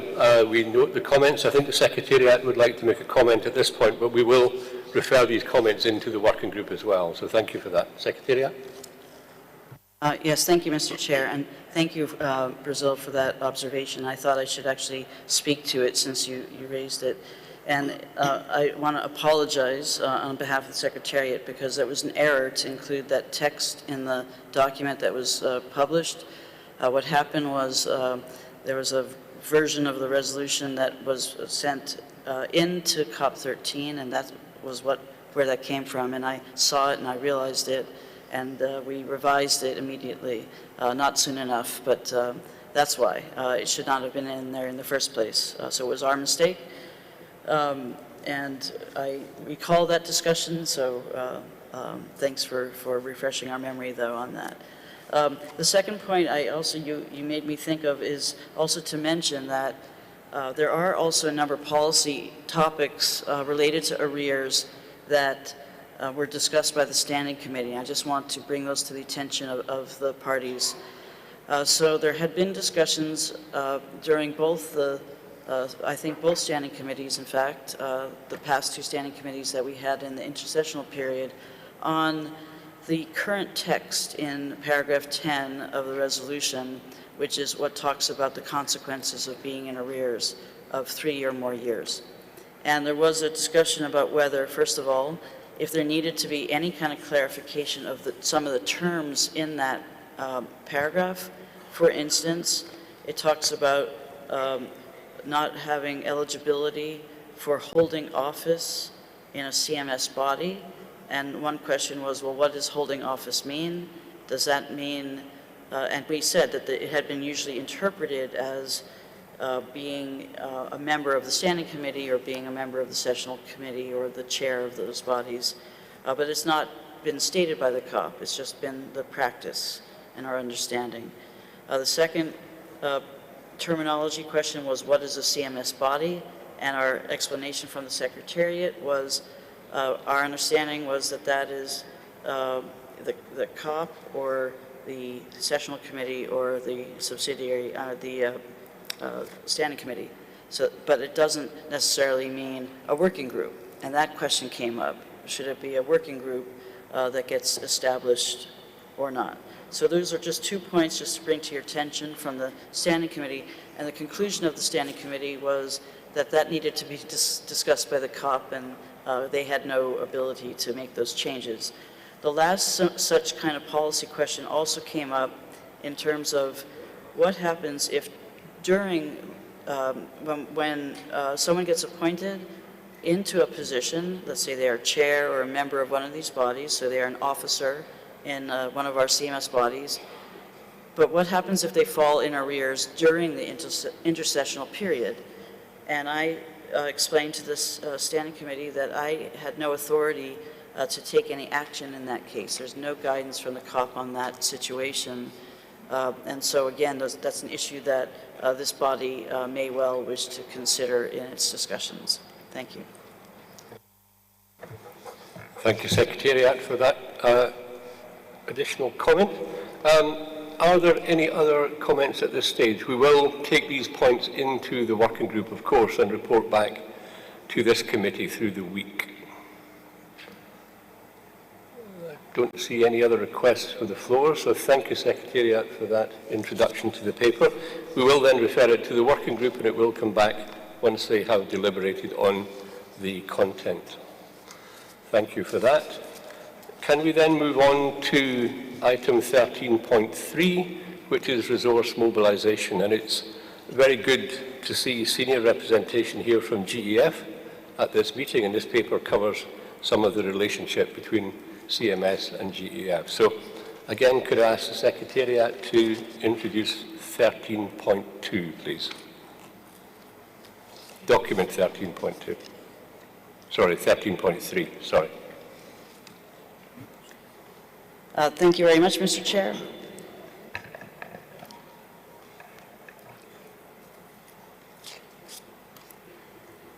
Under Agenda Item 13.3, the Secretariat wishes to introduce the document 13.3 on resource mobilization. The document was prepared by the Secretariat. The document contains one annex, which are proposed amendments to Resolution 10.25, Rev. COP12, enhancing engagement with the Global Environment Facility. The document reports on resources mobilized for the implementation of the program of work from 2020 to 2023 since COP13 as of July 31st, 2023. The document also outlines the activities carried out to raise support for the implementation of the convention and funding needs for the intersessional period between COP14 and COP15, reporting on the funds received, indirect financial contributions, and in-kind contributions, enabled support from other sources, and submissions to try to get grants. The document also reports on CMS inputs transmitted to the CBD and the GEF Secretariats for informing the 8th replenishment of the GEF Trust Fund and its programming directions.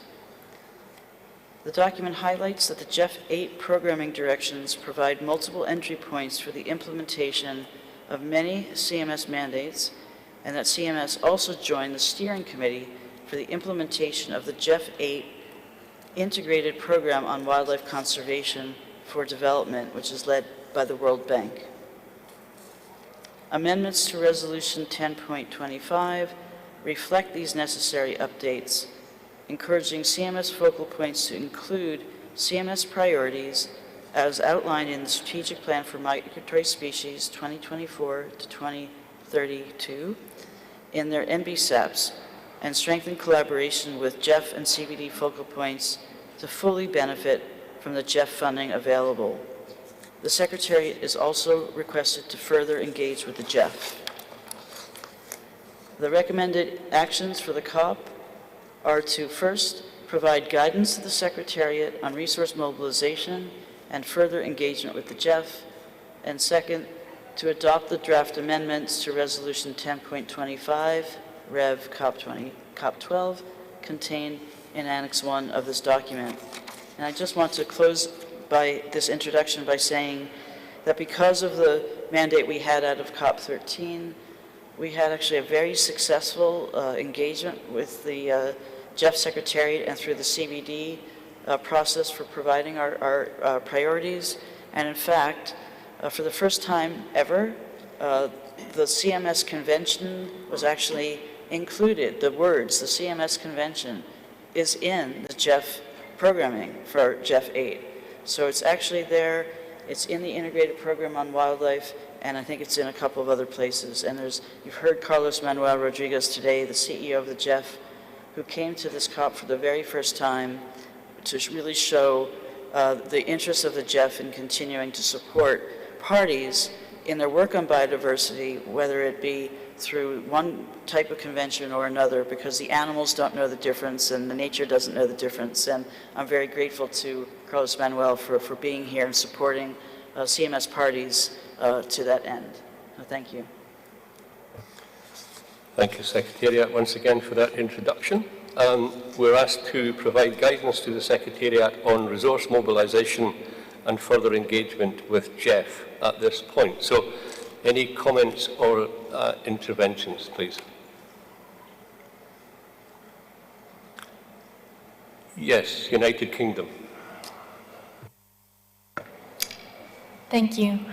Honourable delegates, as this is the first time we are taking the floor, we would like to extend our sincere thanks to the government of Uzbekistan for hosting us so graciously in the cultural hotspot of Samarkand, and to the CMS Secretariat for all their efforts in the preparation for this conference of the parties. We also give our thanks to our co-chairs of the Conference of the Whole for taking up this important work and wish them all the best of luck this week. With regards to this agenda item on resource mobilization, the UK supports the text prepared for this session with its proposed amendments. In addition to these amendments, we would like to suggest an additional operational paragraph to welcome the establishment of the Global Biodiversity Framework Fund, which we believe will be an additional resource which can support the work of this convention within its parties. We will submit this text in writing to the Secretariat. Thank you. Thank you, United Kingdom. If you could submit that to Secretariat, that would be excellent, and thank you for your congratulations. Other interventions? I don't see any, so I think if United Kingdom could send in their words, we'll revise the document and bring it back to you later in the week. Thank you for that. Thank you, Secretariat. I think it's a very important area and a clearly developing positive relationship, so it's good. We have in many ways reached the point that we wanted to reach and needed to reach by the end of this session today. We've established a number of working groups. I'd like to ask the Secretariat just to identify locations for these working groups to meet. I will close the session of the Committee of the Whole once we've clarified that point. So, Secretariat. Thank you, Chair. I would like to inform you of the location of the working groups meeting tonight. Well, the Bureau is meeting in the Saiga room at 6:15. Working groups, Aquatic Working Group will meet in Pelican. The Budget Working Group is meeting in Falcon. Avian Working Group in the Great Bastard. Terrestrial in Jeran. And we have not set up any work for the cross-cutting today, so cross-cutting will not meet tonight. The Secretariat will publish a note on our website with the items that have been assigned by the Chair of the COW to each of the working groups. Also, I would like to remind delegates that all written submissions, any proposals for text, just like the one made by UK just now, that they should be sent only to this email account, cms.COP14@cms.int. Our team will make sure that the written submissions are sent to the relevant program officers and working groups. Also, I would like to remind delegates that we are celebrating our champions tonight here in the plenary at 7. It will be followed by a reception in the Hilton Hotel, just on the right side of this venue, and shuttles will be provided after the reception to the city center and hotels. Thank you, Chair. Thank you, Secretariat, for that. So the Champions Night is at 7 p.m. in here. We will resume the Committee of the Whole tomorrow morning at 9:30, again in this room. We have saved a little bit of time this afternoon, so please use that time in the working groups. I do put great importance to the work of the working group, so if we've created some extra time, please use that now. Can I leave you with one thought? When I took over as scientific chair in CMS 24 years ago, I had quite a lot of hair. I'd quite like to still have some by the end of this week, but that's in your hands. So thank you all very much. Enjoy your evening, and we will resume at 9:30 tomorrow morning. Thank you.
Hurmatli rais janoblari, hurmatli bosh kotib janoblari, delegatsiya rahbarlari, xonimlar va janoblar.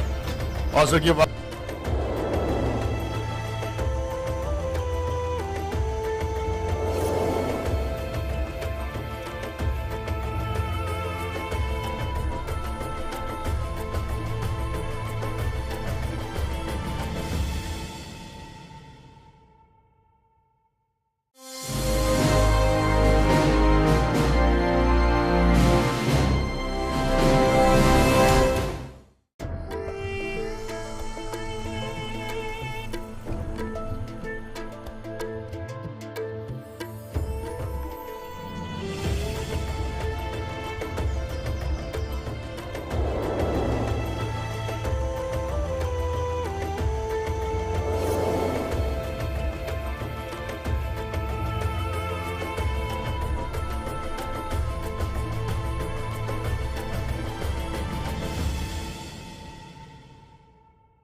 Test.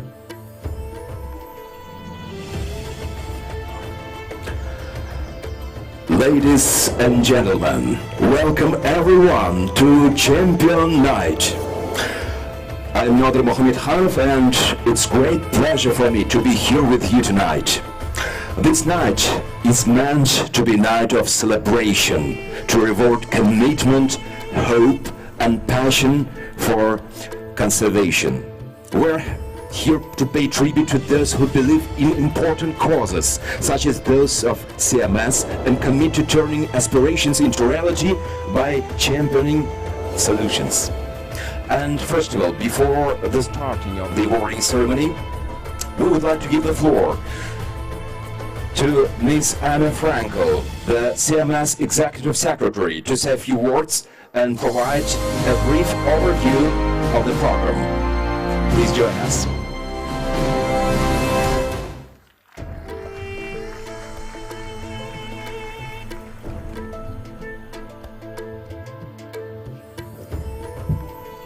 Good evening, everyone. And this is a fun part of our program. It's a wonderful tradition in CMS to have an award ceremony. And tonight we're having it here, and then we'll go over to the reception, as you know, so we can enjoy the reception. We won't have speeches there, as far as I know. But tonight is a very special occasion to honor certain donors and voluntary funds to the Secretariat for the work that we do under our program of work that meet the criteria of the champion program of CMS. And I'll be describing that in just a moment. But before we begin and before we begin the award ceremony, I also want to take a moment to really acknowledge every donor who has been supporting CMS Secretariat over the intersessional period. You'll understand more about the champion and why we do it this way to sort of encourage sort of strategic and long-term funding.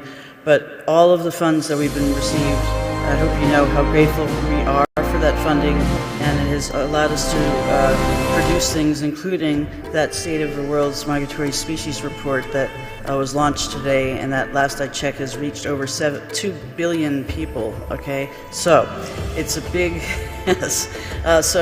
Really it's vital, and if we don't have that funding, we can't provide all of the products that you'll be seeing this week. So I think we can start the slides. There we go. So this, yes, there, good, okay. So, except I'm supposed to see gazelles. Okay, first I'm saying thank you. This is slide 1. Sorry, come again? Okay. All right, so champions, what are they?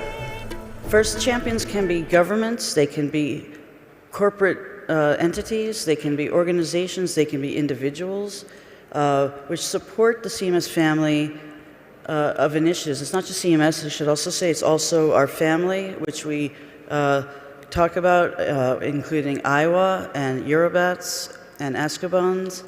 So you can support CMS in one of our efforts for at least 3 years. The commitment has to be at least 3 years. And the idea is that we can have sort of reliable funding over that period that we know can be used to carry out the initiative. So, as I said, anyone can be a champion, and it's really a wonderful opportunity to support CMS in a very specific way. Within the program, there's a very diverse array of initiatives, with each encompassing a set of activities that will contribute to implementation of a comprehensive program that targets the conservation of a specific species, a group of species, or habitats, or addressing a cross-cutting issue. So it really is easy to match the interests of the government or donor with the many needs that we have. Champions are acknowledged with certificates that affirm their support and receive public recognition through web articles and press releases promoted by the Secretariat, and by providing financial support, demonstrating political leadership, and engaging in advocacy efforts champions actively contribute to addressing the challenges faced by migratory species, becoming integral to the solution. Their commitment goes beyond funding, as they champion and drive initiatives crucial for ensuring the long-term conservation of these species, leaving lasting positive results. Since it was launched in 2014, the Migratory Species Champion programs have acknowledged several institutions facilitating CMS in achieving substantial progress on various fronts. I'm delighted and grateful to see many more donors deciding to lend their support to our work within the framework of this program. We welcome new champions, but for tonight, we are very happy to honor the champions you see on the stage, and I'll give the floor back to the Master of Ceremonies. Thank you very much. Thank you very much, Amy, for providing a brief overview of the Migratory Species Champion Program. And now, ladies and gentlemen, to highlight the crucial importance of supporting of wildlife conservation and particularly the work of this convention, I would like to announce a very special speaker here with us tonight. I am pleased to invite to the lectern Ms. Inger Andersen, Executive Director of the United Nations Environment Program. Please.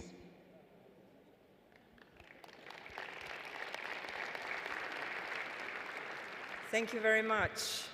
And let me begin by saying that everyone here is indeed a champion of migratory species, a champion of nature, and a champion of perseverance.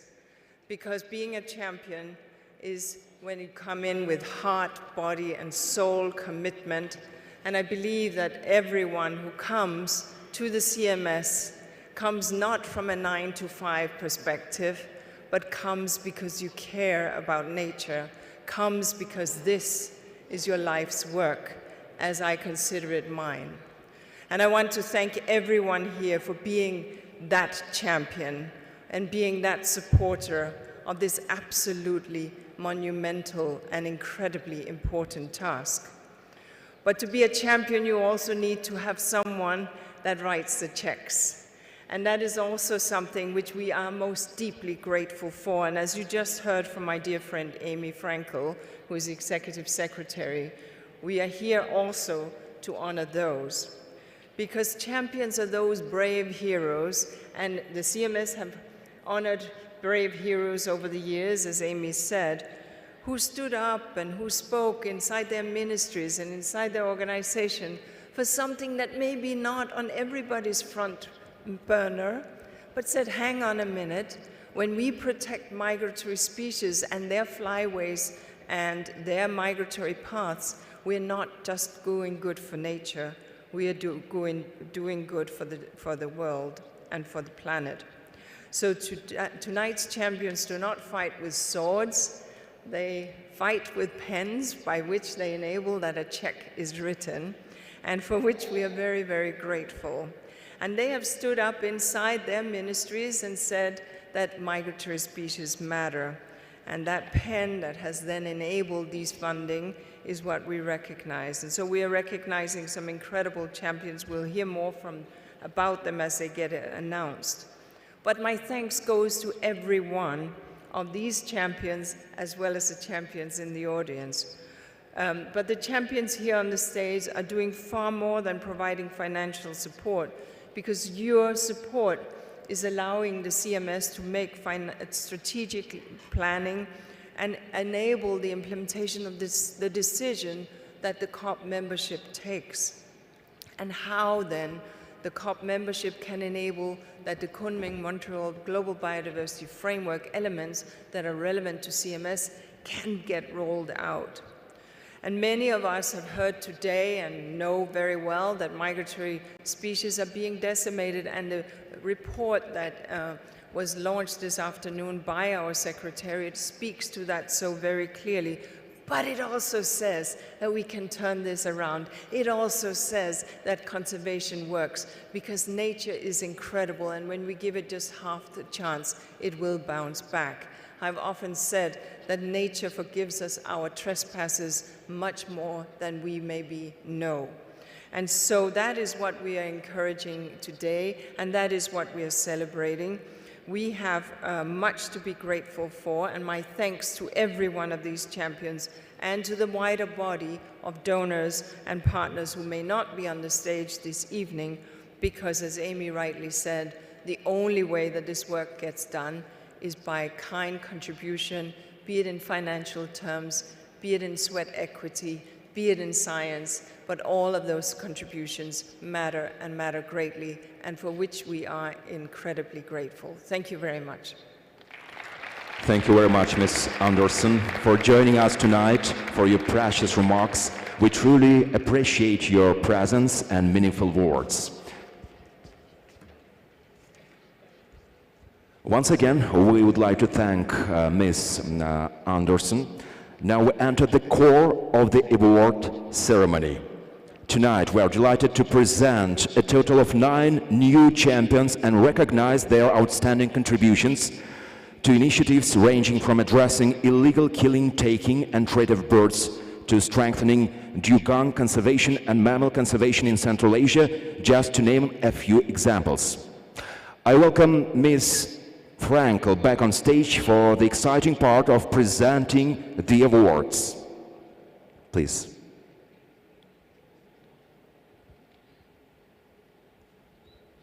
Ladies and gentlemen, our first champion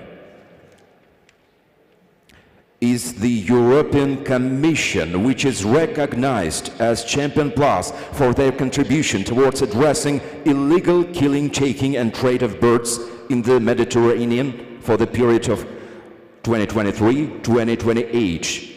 I would like to call on stage Mr. Hans Stielstra, Deputy Head of Unit in the Directorate General Environment of the European Commission, to receive the award.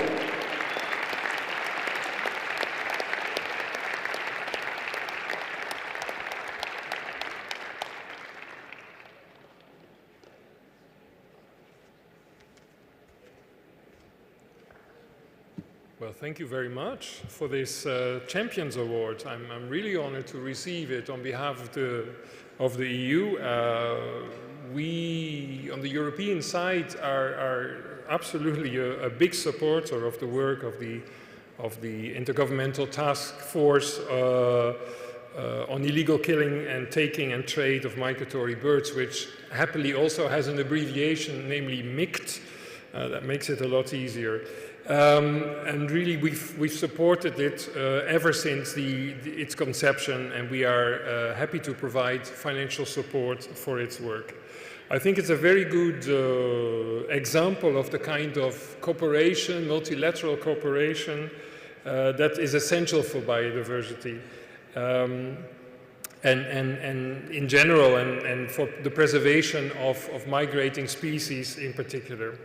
I think it's made very good progress, and especially through a number of national programs that have been set up to address this problem of illegal killing. Besides this financial support, of course, it's also essential that we all do our homework in terms of nature conservation and nature restoration. And in the EU, we have recently set ourselves the task to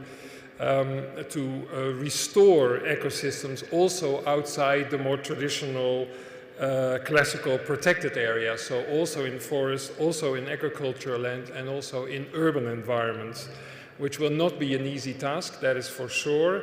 Those who have followed the discussion are aware of that, but I'm certain that it will benefit the species that the task force focuses on in the Mediterranean region. So thank you once again, and please work with the task force and with the entire CMS family. Thank you.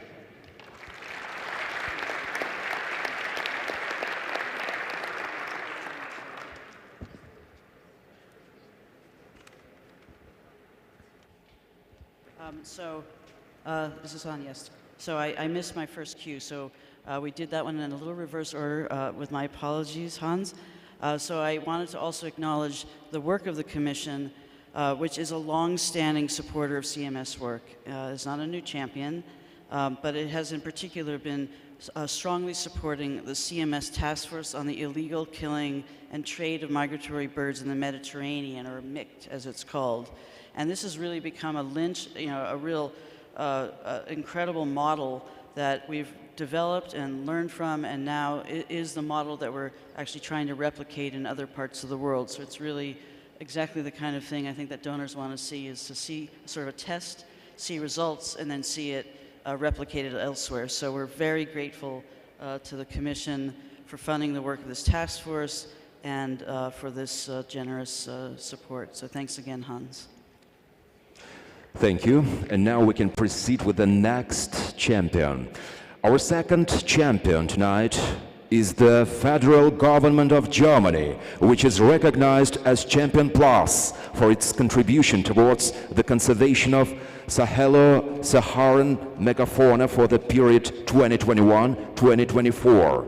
Therefore, I would like to call on stage Dr. Bettina Hoffmann, Parliamentary State Secretary at the Federal Ministry for the Environment, Nature Conservation, Nuclear Safety and Consumer Protection, to receive the award.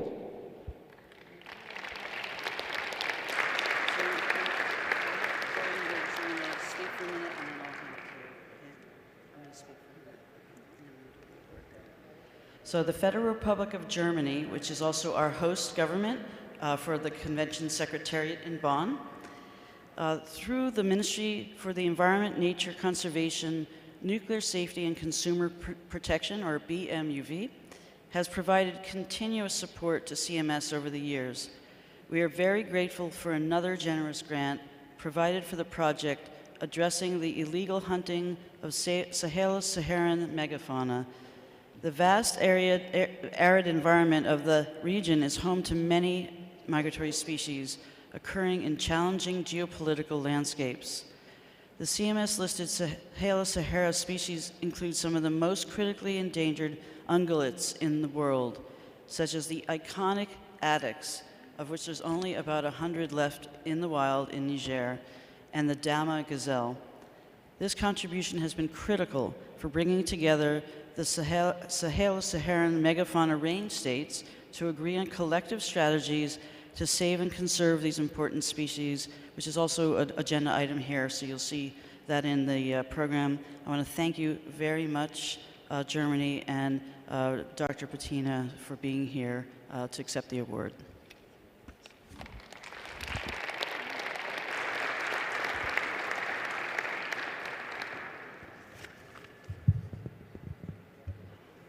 Executive Secretary Amy Frankel, ladies and gentlemen, friends. My warmest thanks for this award. The megafauna of the Sahelo-Sahara region is seriously threatened by direct hunting and destruction of habitat.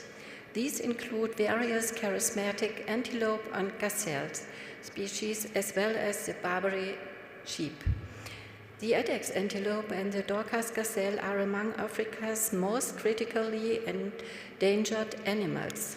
For many years now, the range states and CMS have worked to protect these species. And there have been spectacular successes, such as the reintroduction of the signature-horned oryx in Chad. These species had already died out in the wild. Our project addressing the illegal hunting of Sahelo-Saharan megafauna supports this long-term commitment. It focuses on regional cooperation, bringing key stakeholders on board, and on visible protection measures. The habitats in the Sahelo-Saharan region are characterized by unique arid landscapes and an enormous variety of highly adapted and endemic species. Protecting them benefits precious ecosystems and the biodiversity of the entire region. One of the aims of the project is the protection of the last wild population of Addax antelopes in the Niger. Many thanks to CMS for suggesting and supporting this project despite the challenges arising in this unstable region. We very much regret that the political situation has become even more difficult in the meantime. In light of that, it is currently unclear how our work on the ground can continue in the Niger. We hope that the proposed Sahelo-Sahara Megafauna Initiative will be set up this week. That would create a solid institutional framework for cooperation between the range states. The protection of these animals could be secured across national borders, also in the long term. Germany attaches great importance to the Convention on the Conservation of Migration Species of Wild Animals. With its broad mandate, CMS has enormous potential for effective transboundary species conservation. However, in some respects, this potential has not yet been fully realized. As you are well aware, no other multilateral convention has a mandate to address all drivers of the threat to endangered species. The alarming crisis of species and biodiversity loss make the need for strong multilateral institutions all the more pressing. We must combat the trend with solid transboundary work. It's a matter of great importance to Germany that, together with you, we continue to support and strengthen the Convention and global species conservation. Thank you. Thank you very much, Dr. Hoffman. Now you may leave our stage after the awarding ceremony.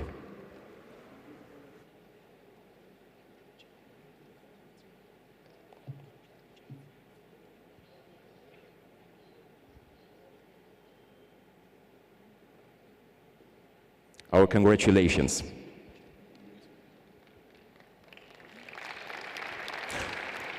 Ladies and gentlemen, our third champion tonight is the Government of India, which is recognized as Champion Plus for its contribution towards the conservation of migratory birds in the Central Asian Flyway for the period 2024-2026. Therefore, I would like to call on stage Mr. Jitendra Kumar, Director General of Forest and Special Secretary of the Indian Ministry of Environment, Forest and Climate Change. Please.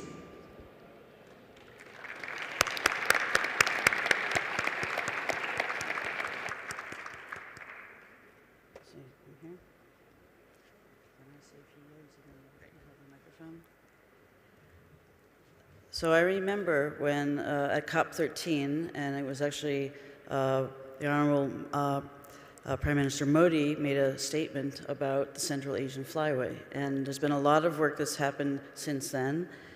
It is an area that covers about 300 populations of 182 migratory water bird species and other bird species which breed, migrate, and winter within the region. Many of these species are globally threatened or near threatened. I extend my heartfelt thanks to the Government of India for their leadership on this issue, for holding a range state meeting in the country to help advance the discussions and solidify this initiative, and for their ongoing contributions to CMS over the years. This additional pledge will serve as a vital support for the establishment of a new CMS Central Asian Flyway initiative, aiming at promoting regional cooperation and synergies to address the various challenges faced by migratory birds within the vast geographical area of the Central Asian Flyway.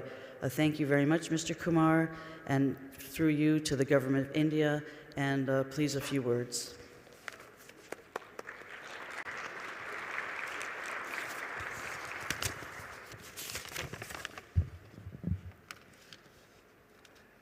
India has been working and is working for conservation of migratory birds which fly along the Central Asian Flyway. India is also envisioning to set up a proper institutional arrangement, a proper institutional mechanism for this initiative to move forward. We wish to thank the entire CMS family for supporting in our conservation efforts. We wish to thank all for the award given to us. Thank you.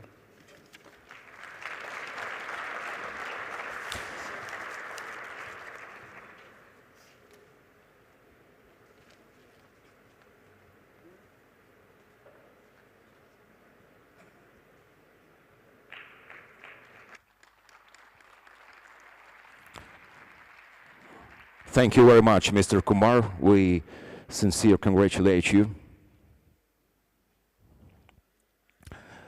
Ladies and gentlemen, our fourth champion is the government of the Principality of Monaco, which is recognized as Champion Plus toward the implementation of the Convention for the period 2024-2026.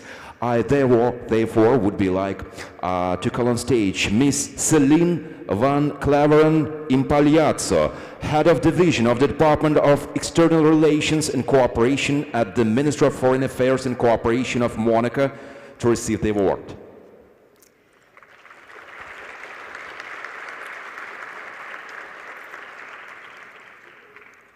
The Principality of Monaco has provided continuous support to CMS over the past years, particularly in support of CMS marine species, and Monaco has qualified as Champions Plus for the conservation of aquatic species multiple times in the past.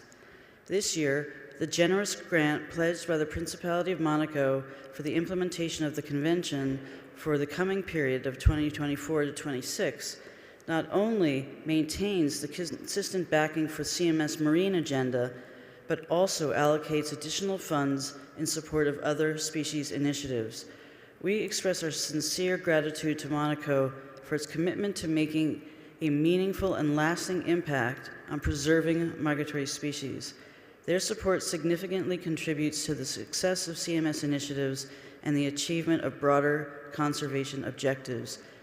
Deep appreciation to Monaco, and thank you, Celine, for all of your work.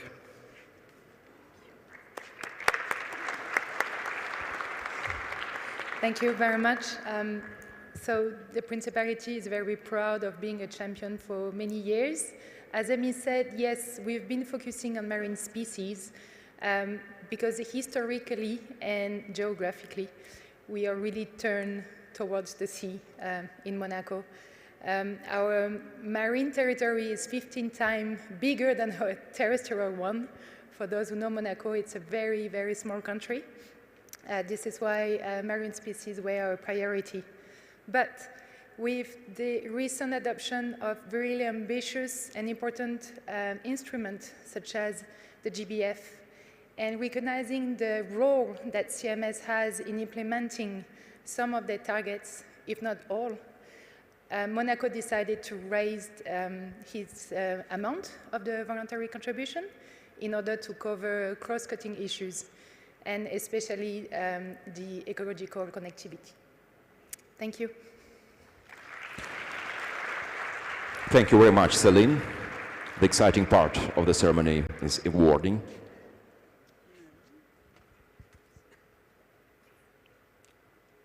Take a picture. Our congratulations once again.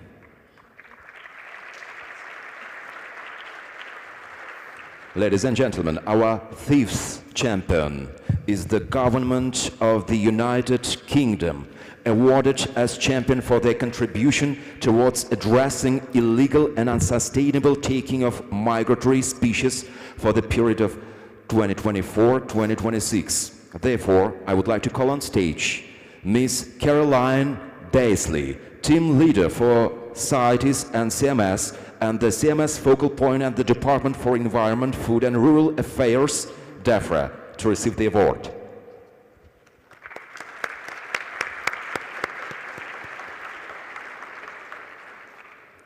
As the report that we just launched today shows, illegal or unsustainable taking, use, or sale of migratory species is a major threat to many, many of the CMS species. It is essential to strengthen our efforts to guarantee that any activities involving the taking or the use or sale of migratory species are conducted within legal and sustainable frameworks.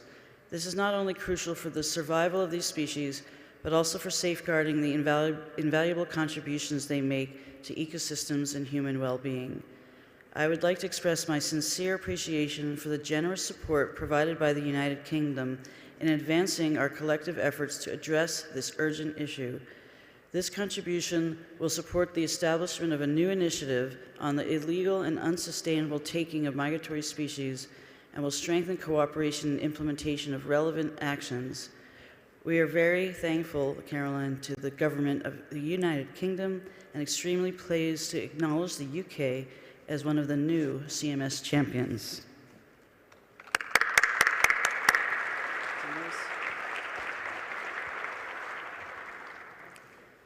On behalf of the Government of the United Kingdom and Great Britain, I'm delighted to accept this award and become a champion of CMS. We understand and recognise the need to take urgent action. So thank you very much for this award. Thank you. Thank you, Ms. Daisley. You may get your award.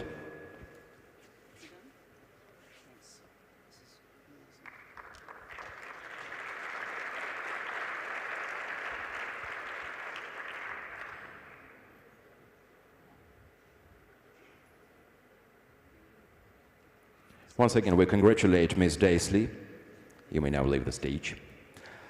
Ladies and gentlemen, our sixth champion is the Environment Agency Abu Dhabi, which is recognized with a double Champion Plus status for its renewed commitment towards the conservation of migratory birds of prey in Africa and Eurasia for the period of 2024-2027.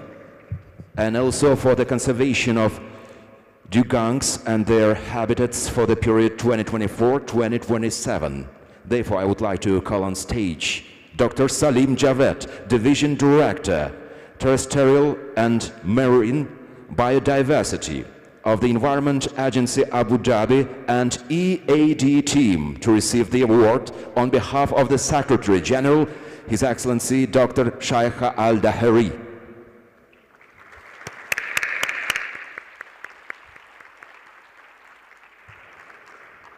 This is indeed a special award. Since 2009, Environment Agency Abu Dhabi, or EAD, has generously hosted a CMS office in Abu Dhabi on behalf of the government of the United Arab Emirates. This is the only CMS office outside of Germany and is home to the Raptors MOU and Dugong MOU secretariats or offices.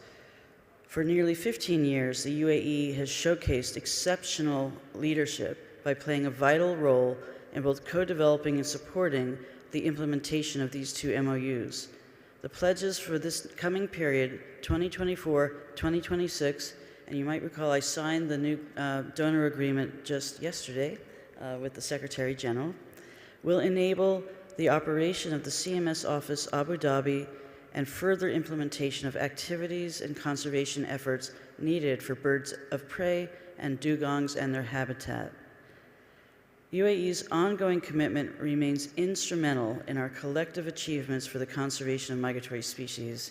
I would like to express our deepest thanks to the EAD for their support, and I could not be more pleased to recognize EAD with a double award as Champion Plus for its contributions.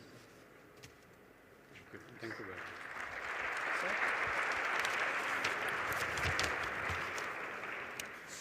Assalamu alaikum and a very good evening to you all.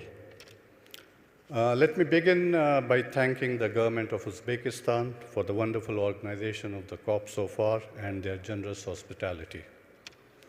We are extremely pleased to receive the 2 Champion Plus Award on behalf of the Environment Agency Abu Dhabi, and we thank CMS for this recognition. We take a lot of pride in our partnership with the Convention on Migratory Species to conserve migratory birds of prey and dugongs and their habitats under the 2 MOUs. The CMS Abu Dhabi office, as Amy just mentioned, has been over 15 years, and hosting and supporting this office in Abu Dhabi since 2009 to implement actions under the MOU has been extremely satisfying for all of us. The 2 MOUs together have achieved significant milestones, and we must come together to celebrate the achievements and generously support initiatives and actions to further conserve migratory species and their habitats. For over 2 decades, the Environment Agency Abu Dhabi has implemented research, monitoring, and management programs for the conservation of migratory species, from marine turtles to dugongs to migratory birds. Our long-term tracking program on migratory birds is not only helping us understand migration routes, stopover sites along their migratory route, but is also enabling us to identify and protect critical sites for conservation. Such sites often are in close proximity to urban areas and are vital to maintaining ecological connectivity, which we have been discussing over the last 2 days. We have very closely worked with the CMS Abu Dhabi office in developing the Sooty Falcon Action Plan, the Dugong Seagrass Research Toolkit, and the 2030 Seagrass Breakthrough Initiative. We'll continue to work on them and some other exciting new initiative going forward. The Champions Night Awards are not just a recognition of our support to the work of the CMS, but a reminder to all of us, a reminder of our shared responsibility to protect migratory species. These are invaluable shared resources, and we must share the responsibility to protect them as well. Thank you very much. Once again, we thank Dr. Salim Javed and EAD team. And we invite to get the awards in the solemn atmosphere. We extend our gratitude to them for their contribution for the conservation of migratory birds of prey in Africa and Eurasia, and also for the conservation of dugongs and their habitats. Thank you very much.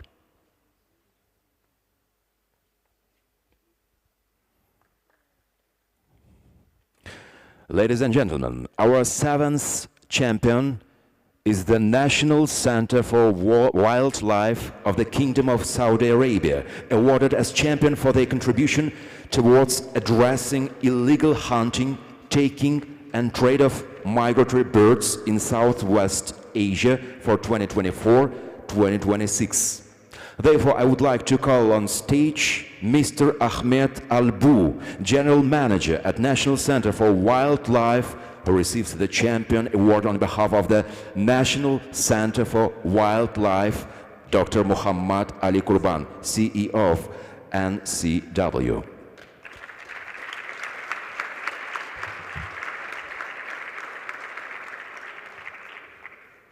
The illegal hunting, taking, and trade of migratory birds constitutes a critical challenge for avian populations in Southwest Asia, and lately has led to a concerning drop in bird numbers in the region. To this end, substantial efforts have recently been made by CMS parties to identify the most efficient, practical responses aimed at preventing and counteracting these illegal activities and promoting cooperative actions in the region. My heartfelt gratitude goes to the National Center for Wildlife of Saudi Arabia for their dedication and commitment to supporting the launch of a new dedicated task force that will address this crucial threat in an area at the heart of the West Asia, East Africa flyway, catering as flyways for a number of iconic species like the critically endangered sociable lapwing and the vulnerable steppe eagle. We are very thankful to the National Center for Wildlife of Saudi Arabia and are extremely pleased to welcome you as one of the new CMS champions.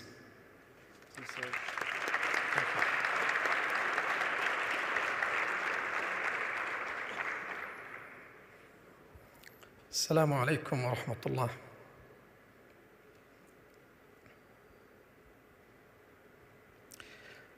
Distinguished delegates, on behalf of the government of the Kingdom of Saudi Arabia, I would like to express my sincere thanks to the government of Uzbekistan for their generosity and kindness on hosting the 14th meeting of the Conference of the Parties to the Convention of Migratory Species here in these magnificent facilities. I would also like to extend my thanks to the CMS Secretariat for the organization of this conference and the high-level segment of the conference. Distinguished delegates, The Kingdom of Saudi Arabia believes that the conserve the migratory species, the cooperation with other region and international is crucial for solid and active conservation measures, which presented on the CMS and related frameworks. On this regard, the Kingdom of Saudi Arabia, a signatory of most of related agreements like CBD, CITES, CMS, AEWA, and other related agreements and MOUs. As CMS, Saudi Arabia is a member since 1991 and has been working to implement the convention at national level as well as enhancing the regional and global efforts to conserve the migratory species and their habitats. In addition, the Kingdom has signed 4 memoranda of understanding under the umbrella of the convention. Recently, Saudi Arabia, presented by the National Center for Wildlife, joined the African-Eurasian Waterbird Agreements in July 2023. To enhance collaboration with Convention for the benefits of migratory species, Saudi Arabia agreed to take the leadership as the champion of the initiative to address the illegal hunting, taking and trade in migratory birds in the Southwest Asia region under the Migratory Species Champion Program. In this regard, a 2-day meeting of the working group was held in Riyadh last month, where an action plan and the term of reference of task force were discussed. For tackling the challenges was almost finalized, and term of reference of a task force to implement the initiative and relevant previous resolution and decisions were reviewed for adoption by the 14th meeting of the Conference of the Parties. I would also like to inform you that the government of the Kingdom of Saudi Arabia will host the 4th meeting of signatories, MOS 4, to the Memorandum of Understanding on the conservation and management of dugongs and their habitats throughout their range, Dugong MOU, scheduled to be held in Riyadh from 6 to 8 May 2024. Ladies and gentlemen, Your Excellencies, in response to the slogan of the COP, nature knows no borders, the government of Saudi Arabia is ready to collaborate with CMS Secretariat, relevant daughter instruments, and non-government organizations to enhance the conservation and sustainable use of migratory species and their habitats. I wish you a very successful conference that would improve the conservation status and secure sustainable use of migratory species throughout the range. Wassalamu alaikum wa rahmatullahi wa barakatuh. Thank you very much, Mr. Al-Bur, and we invite to the center of the stage to receive Champion Award. Once again, we thank the National Center for Wildlife of the Kingdom of Saudi Arabia for the contribution towards addressing illegal hunting, taking, and trade of migratory birds in Southwest Asia. Thank you.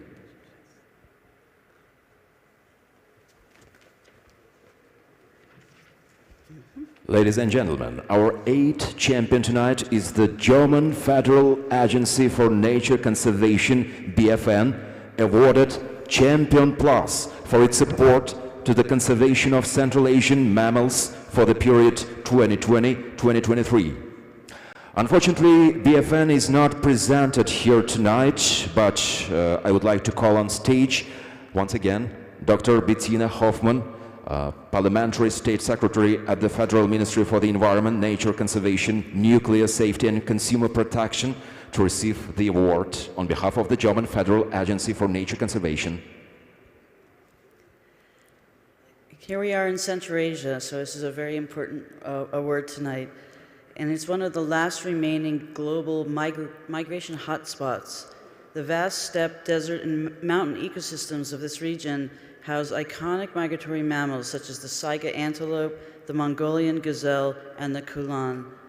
These animals depend on unrestricted long-distance movements across borders to cope with changing environmental conditions and for their foraging.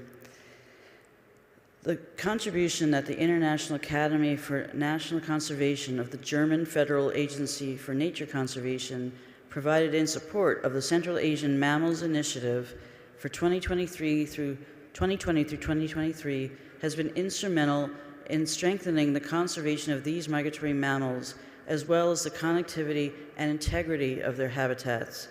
CAMI, as it's called, has become one of the most successful instruments supporting the implementation of CMS in the region and beyond, providing a common framework to coordinate conservation efforts and address major threats to migratory species.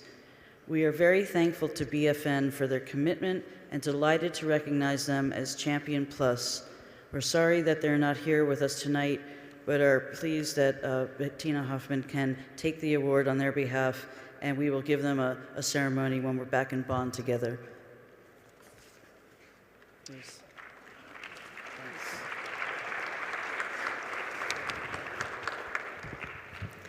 Ladies and gentlemen, friends, please accept my warm greetings on behalf of Sabine Riebenherrn, President of the Federal Agency for Nature Conservation, BFN. Ms. Riebenherrn was unfortunately unable to attend and asked me to accept the Champion Plus Award on her behalf. I feel honored to accept 2 awards to Germany today. Thank you very much. The Central Asian countries are important partners for Germany. In nature conservation, and especially strong alliance has developed to protect migratory species of wild animals of the Central Asia steppe and mountain regions. This is reflected in Germany's support for the implementation of the Central Asian Mammals Initiative, CAMI. We highly appreciate the role of the BFN here. The BFN and CMS Secretariat have a long history, successful collaboration dating back to 2009, in particular in framework of BFN International Academy for Nature Conservation. The cooperation has placed a major focus on Central Asia. I would also like to thank the CMS Secretariat for their role as a strategic partner in the BFN's Klaus Töpfer Fellowship Program for future leaders in nature conservation from Central and Eastern Europe, the Caucasus, and the Central Asia. This program for future leaders is for young professionals in nature conservation. Thank you to the representatives of the Central Asian countries, the CMS Secretariat, and everyone else involved for your commitment to implementing the CAMI initiative. Looking back, we can see it was our joint efforts that lead to success in nature conservation. A conference we helped organize in 2015 in Mongolia led to adoption of the Ulaanbaatar Action Plan on Wildlife-Friendly Infrastructure. Working together on the concerns of stakeholders also made key cooperation between conservation and the railway possible in the first place. In 2020, it was possible to dismantle fences that cross migration routes in Mongolia. For the first time in 65 years, the Asiatic wild ass was able to migrate into large areas of its former range in eastern Mongolia. These successes need continuity. The long period of cooperation with CMS Secretariat and many of you make it possible for the BFN to work over long term on issues that are important for CAMI. The BFN is planning to support the project with events in the upcoming year. Thank you. Thank you, Dr. Bettina Hoffman. Once again, we would like to extend our thanks to the German Federal Agency for Nature Conservation, BFN, for support to the conservation of Central Asian mammals for the period 2020-2023. Thank you. Ladies and gentlemen, the final champion award of the evening holds a special significance as it goes to our host country, which is welcoming all of us, not just tonight, but for the entire upcoming COP week. I'm very glad to announce that the government of Uzbekistan is named as CMS champion for its commitment towards securing ecological connectivity for the period of 2024-2026. We are honored to have the minister himself with us tonight to receive the award. I have the honor to call to the stage His Excellency Aziz Abduhakimov, Minister of Ecology, Environmental Protection and Climate Change of the Republic of Uzbekistan, to receive the award in the solemn atmosphere. Minister, I would like to take this opportunity to express my deepest gratitude for your hospitality in hosting us tonight, and then later tonight at the reception, and of course throughout the week, and extend our thanks for your generous pledge in support of a key CMS priority on ecological connectivity. As people have been discussing, it is really in the spotlight now of the global environmental agenda. It's a central element of many of the goals and targets of the Global Biodiversity Framework. It is critical to the survival of migratory species, and it also has a key role in achieving restoration, area-based conservation, and climate change adaptation and mitigation. Your pledge towards securing ecological connectivity will support the establishment of a global partnership on ecological connectivity to be launched here at COP14 in the next few days on Wednesday. Through a multi-stakeholder network of partners, this initiative will build on international cooperation to implement coordinated efforts to support countries in achieving connectivity conservation and achieve measurable results. There is no conservation of migratory species without ensuring ecological connectivity, and we could not be more grateful for the support of the government of Uzbekistan. Thank you, Minister Aziz Abduhakimov.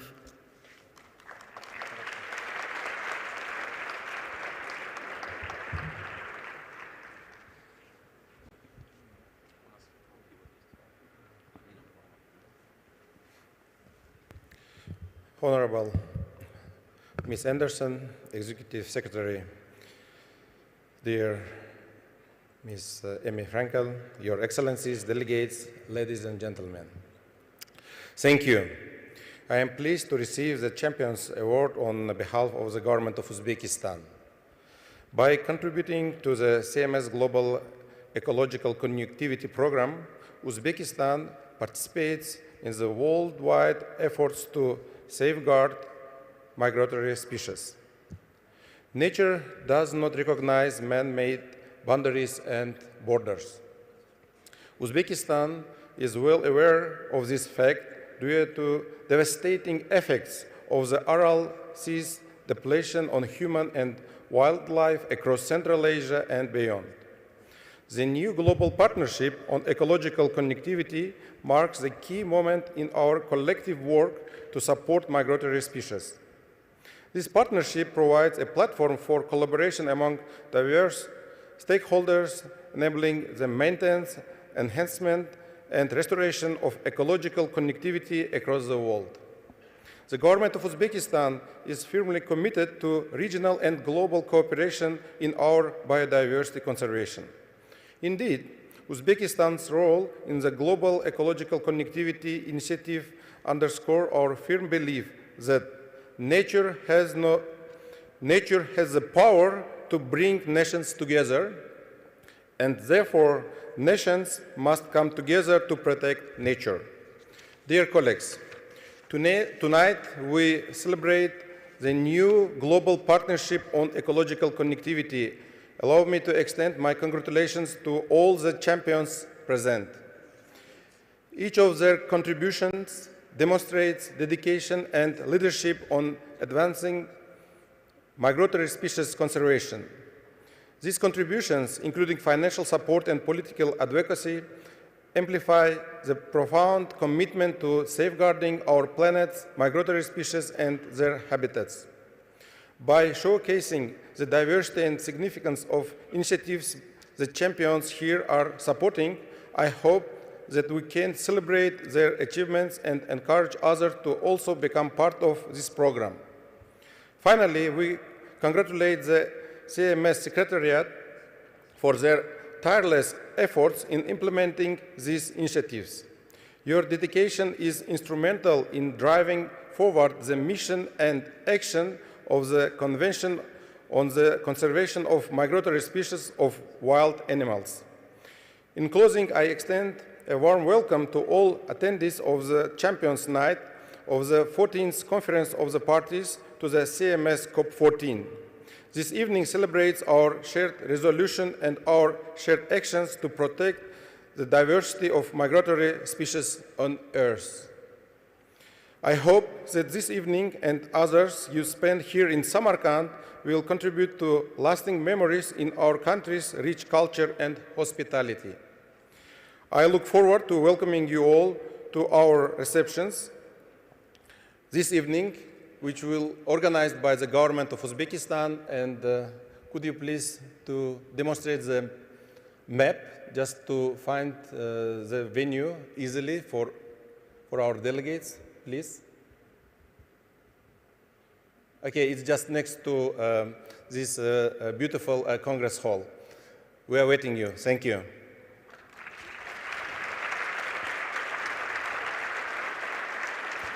Thank you, Minister, for your speech.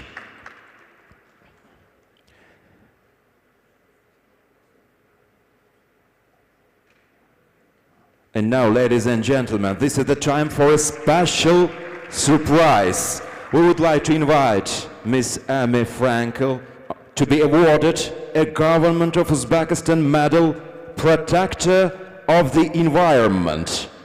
Put your hands together for her.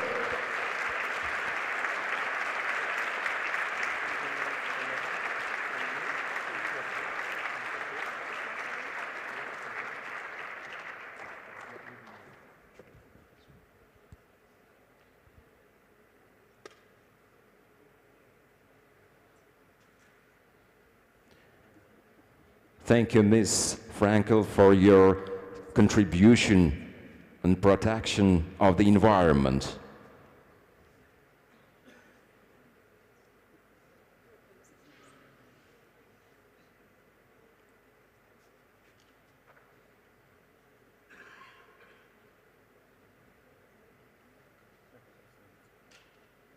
Let's support, please applause.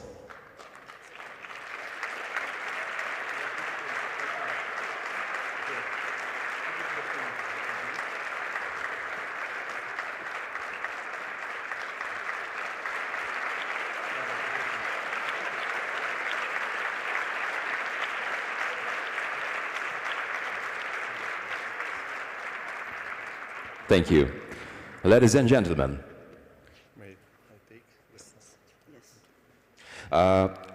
we have come to the end of this evening, which will continue with a reception hosted by the government of Uzbekistan at the Hilton Hotel next to this venue. We can walk there, and for those in need, there are shuttles available. The event will be enriched by a performance by Uzbek dancers and musicians. Amy, would you like to share final remarks, maybe? I just want to say thank you again to all the champions, and a special thank you to the government of Uzbekistan for surprising me. It's really deeply appreciated. I'm very touched. And I do encourage all of you who haven't yet become champions. You see the diversity of countries that we have here and the diversity of issues that we have here. So think hard about if there's an issue that you really care about that you'd like to bring to us, and we'd be happy to talk with you about what might be a good fit. So thank you so much. Thank you, Amy. Ladies and gentlemen, before we end this part of the awarding ceremony, may I invite all our champions and Amy to the stage again for a group photo. I suppose you support this initiative. Please, all champions, join us on stage. I would urge you all to join the Champion Program and further support the efforts of the Convention. Thanks again to all of you, Champion and public, for your engagement and for being here to celebrate with us tonight. Enjoy the rest of the evening and good night.